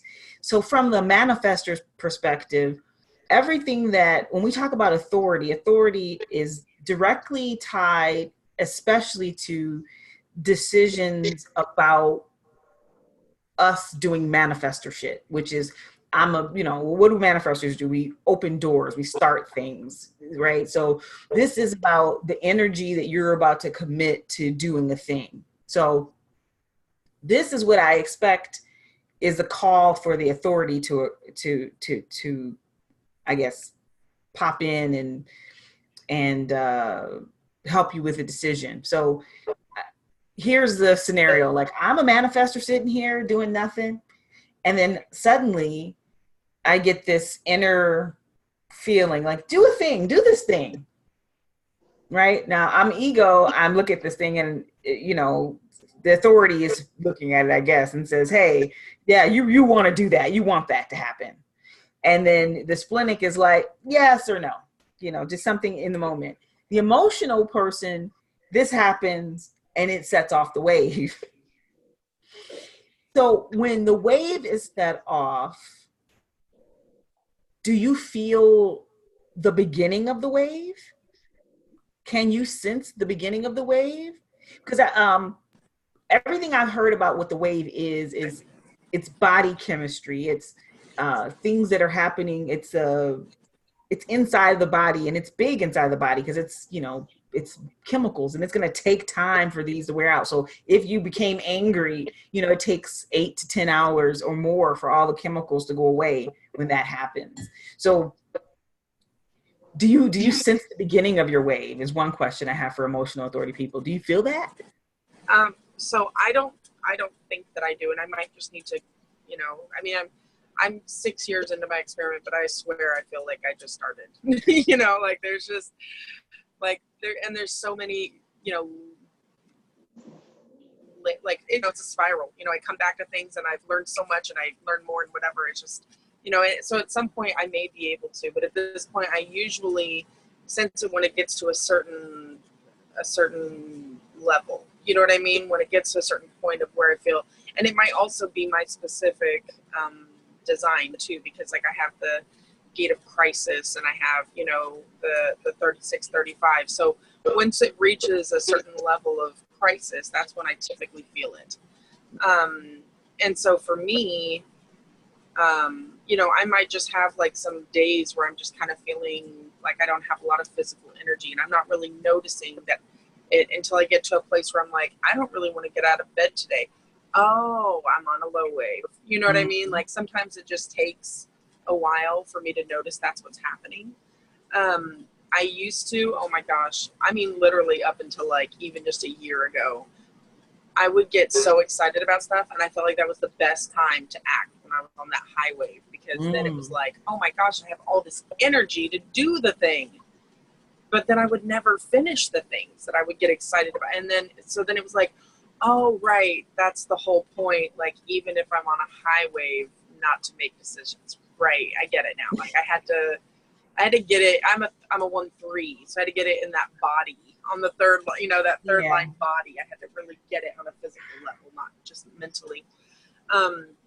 But for myself, I think answering that question specifically, it just, you know, if I go into a high wave, I can sense that pretty quickly. Like, ooh, I'm starting to build up energy. Woo, woo, woo. But the lower ones, I think, are harder for me to notice earlier on. Yeah, I would definitely say that the high ones, the high waves, I can definitely sense those really easily. Very beginnings, definitely. But the low waves, I don't feel those. I don't notice those right away. I notice them once, like I said, they get to a place of kind of crisis. I would say, like, if emotional was my authority, I would probably be very interested in feeling. How about this? The wave is always happening. So I don't know that a wave is beginning, or maybe it is. There's your general wave, like knowing where you are there. And then when one of these decision points have come up, how about this? Making the assumption that not every decision point, but a decision point that's going to be, you know, it's you about to use your manifestor powers, that this has set off a wave. Make the assumption, like we're making an experiment. The assumption is a wave got set off. Can you find it? Can you understand what it is? And then one of the other concepts, and I wanted to bring this forward because this is just an idea that's been in my head, and I don't know if this is accurate or makes sense to emotional manifestors, but the idea that mental chatter can create, I'm going to call it a false wave. Whereas you have some thoughts that trigger biochemical things in your body. So, and this is like, it's even hard to say, okay, I'm a biochemical thing in your body. What's some biochemical things in our bodies that we are experienced with? Excitement. You're on a roller coaster and it goes up to the top and it drops. Those are feelings that are actually biochemical. It changes your body state. It may raise your blood pressure, raise your heart rate. it changes your body chemistry.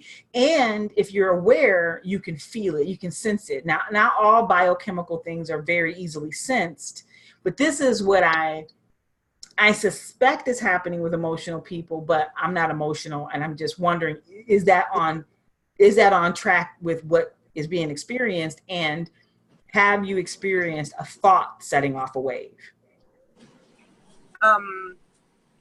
Usually for me, it feels different. It feels like different kinds of waves. Like maybe it's more because of my open root, but like situations are the ones where it's really hard for me to deal with the waves.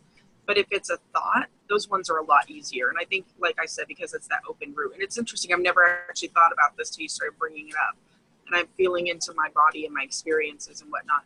But if it's a thought that enters my head, I don't have the root pressure. And so there isn't like an urgency about it, and I can feel it. But it doesn't feel, I don't get as hooked, if that makes sense. I don't get as hooked on the emotional part of it. I think for me, I mean, not to say that I don't. There's times when, you know, I'll have that critical voice that will come in and say something, and then I feel really down about myself, right? Like those kinds of things can happen, but they tend to clear really quickly. Whereas stuff for me with like situational stuff, you know, a situation happens and the wave seems to be exasperated. And I think it does have to do with that open root for me. You know, there feels like, okay, I'm just going with it. Yeah. It feels like there's some kind of, you know, pressure about the situation that I have to figure out. You know what I mean? Mm-hmm. So then I get, you know, the mental pressure kicking in. I get the root, you know, pressure that's not even mine kicking in. So the mind, and yeah, the mind chatter is making it. Got it. Okay, so the mind chatter does. Right. Mind chatter can kick off a wave, but it's more likely to come in, or it can also come in as like the background singers for whatever is happening. So a situation has occurred, and now you've got the mental chatter that's fortifying. It just doesn't feel as big to me, if that makes sense. And again, I would love to hear from somebody that has a defined root if their experience is different. Because for me, with that open root is my trixiest open center for sure. Like I've been really working on that for this past year, just like really noticing when I'm holding pressure, because sometimes it'll take a long time for me to even notice that I've got pressure, you know, that I've been building up. So I've been getting, you know, really working on noticing that. And that's like you were talking about, kind of giving the mind something to do. I'm like, okay, mind, your job is to notice when I'm feeling pressure, like notice when pressure is going on, you know. And I've been also doing a lot of experimenting in the last month over, you know, several times a day, just feeling into my body and feeling what's going on. And that was an interesting experiment because it hadn't even been like a human design thing. I just wanted to feel into my body better. I realized that, you know, we talk about our body, when we talk about our body, we talk in terms of like the muscles and the limbs and things, but I wanted to feel into my organs, was what I realized what I was doing. Mm-hmm. And as I was feeling into my organs and I was feeling throughout these days, I realized that the ones that were kind of holding the most tension and there was most of a tightness and there was a whatever, it ended up being my open centers, right down the middle where my open centers were. That's where I would feel that. And so I was like, oh crap, that's my open centers. Okay. And so then I started kind of feeling into them and kind of relaxing them. I found that it's easier for me to feel into my body if I quiet my mind. I experienced it in this kind of like, you know, like the mind, when the mind starts going on, you know, worried about things and whatever, it was like, I would treat it almost like a child that had woken up with having a bad dream, you know? Yeah. And so I'm laying there and I'm just like holding this child and I'm like stroking their hair and I'm like, I know, it's okay, you know, and just kind of like helping them go back to sleep. And then at that same time, like listening to my body, waking my body up and saying, okay, what, you know, where's your wisdom? What do you know, how do we feel about this? What's going on? Where is it at? You know what I mean? So I think for myself that when I have that mental that triggers something in me, I've kind of grown that awareness that like, okay, so this is my mind, you know, being awake, and it's, you know, you know, just like you let it go back to sleep, you know, right. You know, so and just help it kind of quiet. Go back before you develop the awareness. Before you develop this awareness, it takes time, because what I'm finding is like it's on a spiral. Oh, you want to say something, Monique? Yeah, there's something I was wondering about. Being a manifester and with emotional authority, do you know that, are you aware or do you notice whatever that they are having more trouble controlling their manifesting drive to initiate during their waves? Is there a kind of awareness? In theory, I think so. Yeah. So that's it. another thing. So I'll say this too for myself that I, when we talk about making a clean impact as a manifestor, right? Like I know that when I act on those, emotional waves, I know that, like I know even before I knew about human design, I could feel when I was, in the not self, when I was acting in those emotional waves, things weren't working out right. And so I kind of learned to like ground myself and speak or act, when I felt more grounded, right? And it's interesting because it's like once I learned about human design, I started growing awareness around this. I kind of like got messier with it, you know what I mean? And then like have kind of tightened it back up again, and I think that's, that third line, like, oh, so we learned this thing, like, let's put it into practice, and so, but I feel like I've come back into this place where I have a cleaner impact. And, just recently I was reminded I have five channels, right? And only one of them is a manifestor channel. The other four are projected channels. And I realized that's kind of what was kind of messing me up, is I was trying to manifest from those projected channels. And that's not what they're here for, right? They're here for taking, like invitations to help with something, right? Then I can help people with those things. But that's not where I manifest from. Like I manifest from that emotional center. And it works best and it's an unconscious channel. So when I can clear out the, all the shit that's, trying to control that channel and let it do its thing, it just works better. It has that cleaner impact. I notice like I do a lot of my manifesting, my informing on Facebook, right? If I start typing and I notice I'm like way up in my head, I'm like, I'm gonna delete that shit. Like that's not gonna work, and I just just delete it. And I just wait until I get, that emotional clarity and also the mental clarity where my mind can just be quiet and let me speak from my solar plexus, and when I can speak just to my feelings about things and my, that desire, that, all that stuff that I'm feeling in my body without it being about anybody else, you know what I mean? Yeah. Just about my emotional center and what I'm wanting to create. That's when I get the biggest oomph, that's when people feel that biggest oomph and they, they get hit with that and they want to be a part of it and they, and they get impacted by it and, all of those things. That's when all of that happens, is when I can really tune into that emotional center. There have been times when I do that, when I'm on a high wave, when I'm like super excited about something and I go in and I'm, and I'm talking a million miles a second, people feel that too, obviously. Yeah. They may feel that even more, right?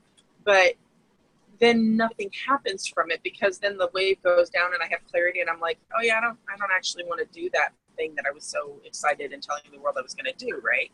Like what really happens is when I have, that deep clarity and I speak from the passion and all of that around that clarity, but I'm not even going to use the word passion, honestly. It doesn't feel like passion. It just feels like a knowing. It feels like this is what I'm here for,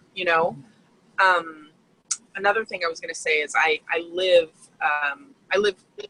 communally on property with two other homeschooling families.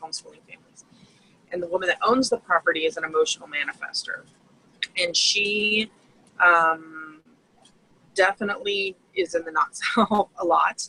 And she, knows a little bit about human design. When I got here, we've been here for almost 3 years. When I got here, we were all talking about it and she was interested in stuff. But she didn't, she just wanted to know how to change her stuff so she could show up as a generator, basically. So, we kind of fell out of conversation around it. But experiencing that hit from somebody on a high wave, like experiencing that for myself you know, when an emotional manifestor is on a high wave, and it was usually anger, but sometimes even the happiness and the excitement and whatever, but feeling that anger, I was like, holy shit, I apologize to everybody who ever experienced that. Like, for me, like, I am so sorry, and I never want to do that again, because it's really powerful. And so experiencing that as a receiver really made a huge, impact, go figure, for me to realize how important it is to not do that to other people, to not try to manifest or try to speak or try to, whatever from that place. Yeah. And, and it feels different if somebody's, expressing kind of just out to the universe rather than pointing it at somebody when they have it, right? Like there's a nuanced difference there. And so for me, if I'm very excited or if I'm very upset, I can kind of like, all over the world, all over like into the universe, just kind of shooting it out. But if I'm directing it at somebody, oh my gosh, it's like shooting an earthquake at them. You know what I mean? And it's really powerful. And for myself, I just realized, what is it that I really want to be shooting at people? I mean, that I really need here. And I'm going to say that one of the concepts I've been toying with is so I kind of introduced the idea of a false wave, and I did that as something I talked, maybe it comes from mental chatter, maybe it comes from interaction with another emotional being or someone. Basically, the idea here is that a false wave might create an interference pattern for your actual manifestation. So let me just explain how this might work. Okay. I was going to say that definitely feels like that mental chatter one that you were talking about. Yeah. Whereas like the thought comes, that feels like. Well, yeah, because the thought might, so what I would say is the mind will dress up like all of the authorities. The mind will dress up like the spleen. The mind will dress up like the ego. Oh, I want this. Yeah, I want this. My mind says so. It must be true. Or from the perspective of the spleen, I've heard people say, oh, yeah, I was listening to my spleen and something bad happened. And I was like, well, baby girl, that wasn't your spleen. That wasn't just, I'm so sorry to inform you, but you have an imposter on board. And so this is where we have to be really, one of the things is I've become a lot more careful. So I've been a seeker of esoteric knowledge and all kinds of stuff, probably for 25 years minimum. And what I have learned is the mind is so tricky that it dresses itself up to be whatever you're expecting. So I remember watching this one Alan Watts video, and he's like, we take the route of, I'm coming for you, ego, and we hit a drum. I'm coming to get the ego. I'm coming to get it. And the real thing that happens is we very easily, through intellect, dismiss what's actually happening. So when we think intellectually about our experience, we come up with this picture of what our experience is. But then if we take off all of the parts of the ego that want this to be, then we get down to the ugly core of it. What's really happening? We know that what I will say is, for me, when I don't follow my ego authority, my body gives out on me. I end up doing things I don't want to do. And I'm in the middle of doing, like, I put up a meme the other day. It was like a cat crying and somebody brushing the teeth. And that's me. I will look like, it's ugly. It's ugly when you're not listening to your authority. And that's the part that I'm trying to get to. The reason I keep kind of pressing back on this false wave with emotional beings, especially manifestors, is the way that it impacts us is that we then are not able to manifest, because the ego authority, I mean, emo authority, the emotional authority is probably, I'm going to say it's the most powerful. And I hate to say, like, one thing is more powerful than the other, but ego is like, it's a compact package of doing. The emo authority, this is big. It feels giant. I don't know why. And this is more like intuition as opposed to anything I've read or known. It's that over time quality is big, something big about that. It can be huge. So oftentimes we're dealing with people who are birthing giant ideas. They're birthing things that are giant, but they have to allow their wave to have first crack at the thing that came up. So while that's happening, and you have to be comfortable with the idea of waiting, because we don't like to wait, manifestors in the first place. But the emotional authority, it requires waiting. It's really, it's funky, that requirement to wait, right? And you gotta wait it out. You have to wait out, and only one, not get full clarity, because allegedly actual clarity doesn't exist. It's a moment in time. It's a moment in time when you look at these waves, like the wave is going like this, and then it goes like this. I feel like the clarity points are those transition points where it's not going down anymore and it's not going up. It's at that, but it's like points on the wave. So you're going through clarity points. This is my idea. You're passing through clarity points. Clarity points happen over time. And if you're not aware of the interference pattern that's occurring, you will never be able to know when the clarity point is reached. This is just my idea. It's like, I don't know if you've ever seen a image for interference patterns for waves, because we're talking about waves and it's wave dynamics. It's a physics thing, but you can go look. And if you have the right combination of waves, they'll cancel each other out. And I think that if you have the mental chatter wave coming in at the right frequency to hit against your actual manifestation wave, you'll get an interference pattern. It's so funny. I'm sitting in a chair that has something that looks like the interference pattern on it. It will make an interference pattern and you never get a chance to manifest the thing.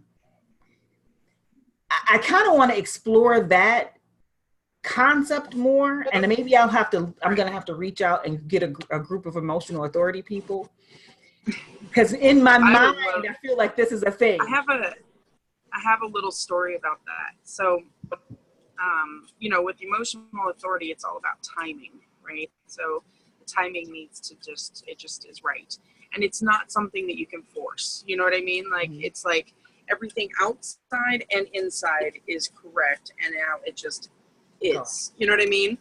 And so like 8 years ago, I think I stopped resonating with my name. Maybe it was 9 years ago or so, maybe even 10. Anyway, a long time ago, I stopped resonating with my birth name, and people didn't know what to call me, right? And I was like, I don't care, you can call me whatever you want. And people were very uncomfortable with that. And sometimes I was uncomfortable with that. Like, I've got an open G, I kept trying on different names. I kept trying to look for names. I'd look up, goddesses and like powerful women in history. Like, I knew, even before I knew I was a manifestor, I knew that I had to pick some name that was going to be, pow, and I was just like looking for this name. I was searching and whatever. And finally I was like, you know what? I'm just going to stop because this is not working. I'm going to give it some space. So I'm going about life about 6 years ago, I think. It was like a couple of years that I intentionally had just decided I'm going to stop doing this and not even have a name, like whatever.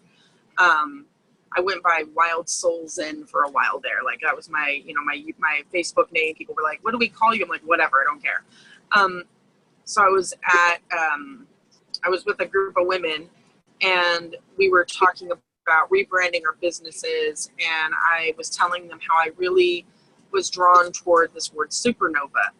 And my friend looked at me and she said, that's because you are Nova. And all of a sudden, I felt like I just got hit. I was just like, what? And then like angels started singing or something. I don't know, like the heavens opened up, and it was just like, holy shit, that is my name, right? It's like, and it's been my name ever since, right? But it's like, I never could have forced that, I never could have forced finding that name. I never could have forced, taking on that name and making it my own. Like, it just, the timing had to be right, and the situation had to be right, and it just was.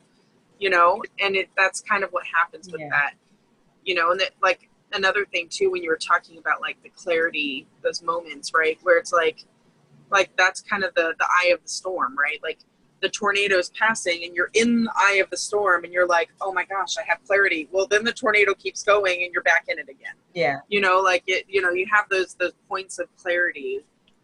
And yeah, they can't be forced. It's all timing, and it's, you know, it's inner kind of work, I guess you could say, you know, like letting, you know, dropping shit, basically, just like unloading shit, right, that you're holding on to and trying to, you know, force and make and whatever, just like letting all that go. And then it just lining up in the environment outside of you where everything is just like, and then it just happens. But that's what it feels like for me. And I, you know, I keep, even though I know this, there's still this compulsion sometimes to try to move things and make things and whatever.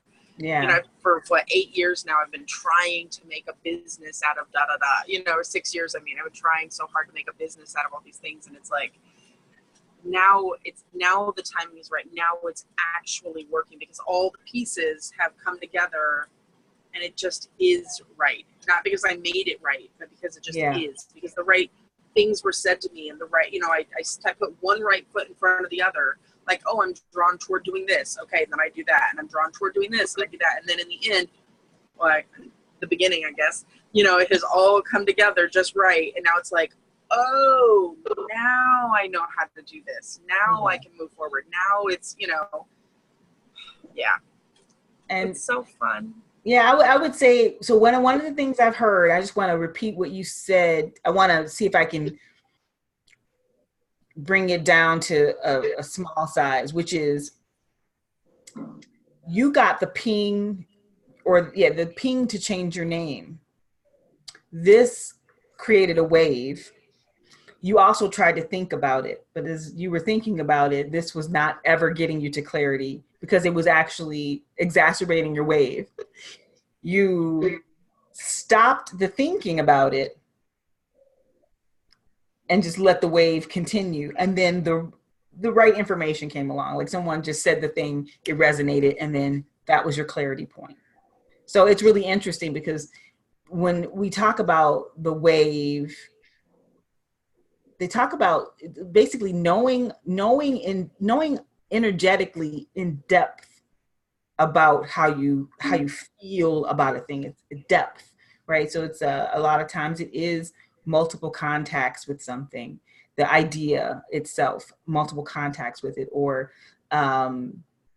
going to a place several times before you even know if this is a place that you really like. Same thing with the idea, you know, something has pinged up and you're just, you know, touching it and then let it go. Touch it, it comes, and you let it go. And then you get to a point where clarity. And then you know your answer and then you move forward. Okay, cool. Very interesting stuff. Okay, one other quick thing really fast with clarity. When clarity happens, I don't feel the need to move. That's another kind of key that I know that it's actual clarity. Mm-hmm. When I think I've got clarity, literally think I've got clarity, right? Then it's like I feel this urge to act on it really fast. Ooh, there it is. Ooh, I'm gonna I'm gonna do it. And then, but when actual clarity happens, it's really just like a feeling like, oh, there it is. Okay. Yeah. That's the thing. So I don't feel that it's instant not urge go do something. It's this is what's happening. Yeah. Like, oh, that's going to happen. Okay. That's what it is. Okay. And then I just kind of want to sit in it and feel it for a minute, you know? Yeah. And then when I do act, it's not from this like, whoa, I'm so excited. It's like, this is what it is. Okay. And then I'm just like, okay, one foot in front of the other. That's the thing. There's just like this, it just feels like a flow about it, you know, like an easy flow, you know, no like forcing, no, you know, it's just like, it's just an easier movement rather than like when I think I have clarity, when I'm trying to force clarity and I get this aha and I'm like, aha, there it is. Do it, you know, do the thing with it now. You know, it's just, it's different when there's that clarity, that actual clarity. Yeah. Okay, so I'm so sorry. I haven't been watching the time well. We only technically have 1 more minute before all the whole time is up, because this has been an amazing conversation. There will be a replay of this one in real life. So before we go, is there anyone on the call on the call who wants to share any insights? And I'm so sorry, it's been I don't know, this time just flew, but yeah. Anyone else want to share some insights or have any comments? Okay, going once, going twice. I guess anyone else want to have some closing comments, because we're going to go ahead and wrap it up. I'm so sorry. I meant to be watching the the clock better, but this was a really amazing conversation. So yeah, anybody want to go ahead and just close this out? Monique, you're like our big sister. I don't care what you say. Like, you're our big human design sister. Okay. We've adopted you. Yeah, well, if you're in the big, what always is puzzling me, that of course we are all manifestors are very eager to learn. We have bright minds. That's from my research so far too. And we always want to find out more and more and more.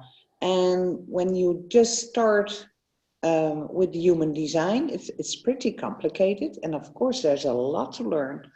But informing just the basics, your energy type, it's about energy. If you're a manifestor, try and work and do your tryout and your trials and errors with informing. Find your way of informing. And if you have an authority, just do the basic authority thing and play with it, because we are alike, but we're not the same. So there are small little differences for one and another. And of course, Nova is in like for a long time, so she knows all the lines and all the other parts that has a huge influence for her. But for somebody who's just into human design, stick with the basic stuff and get that, because the largest difference for me in my experience is just learning my way of informing. And well, and now of course we are talking about authority.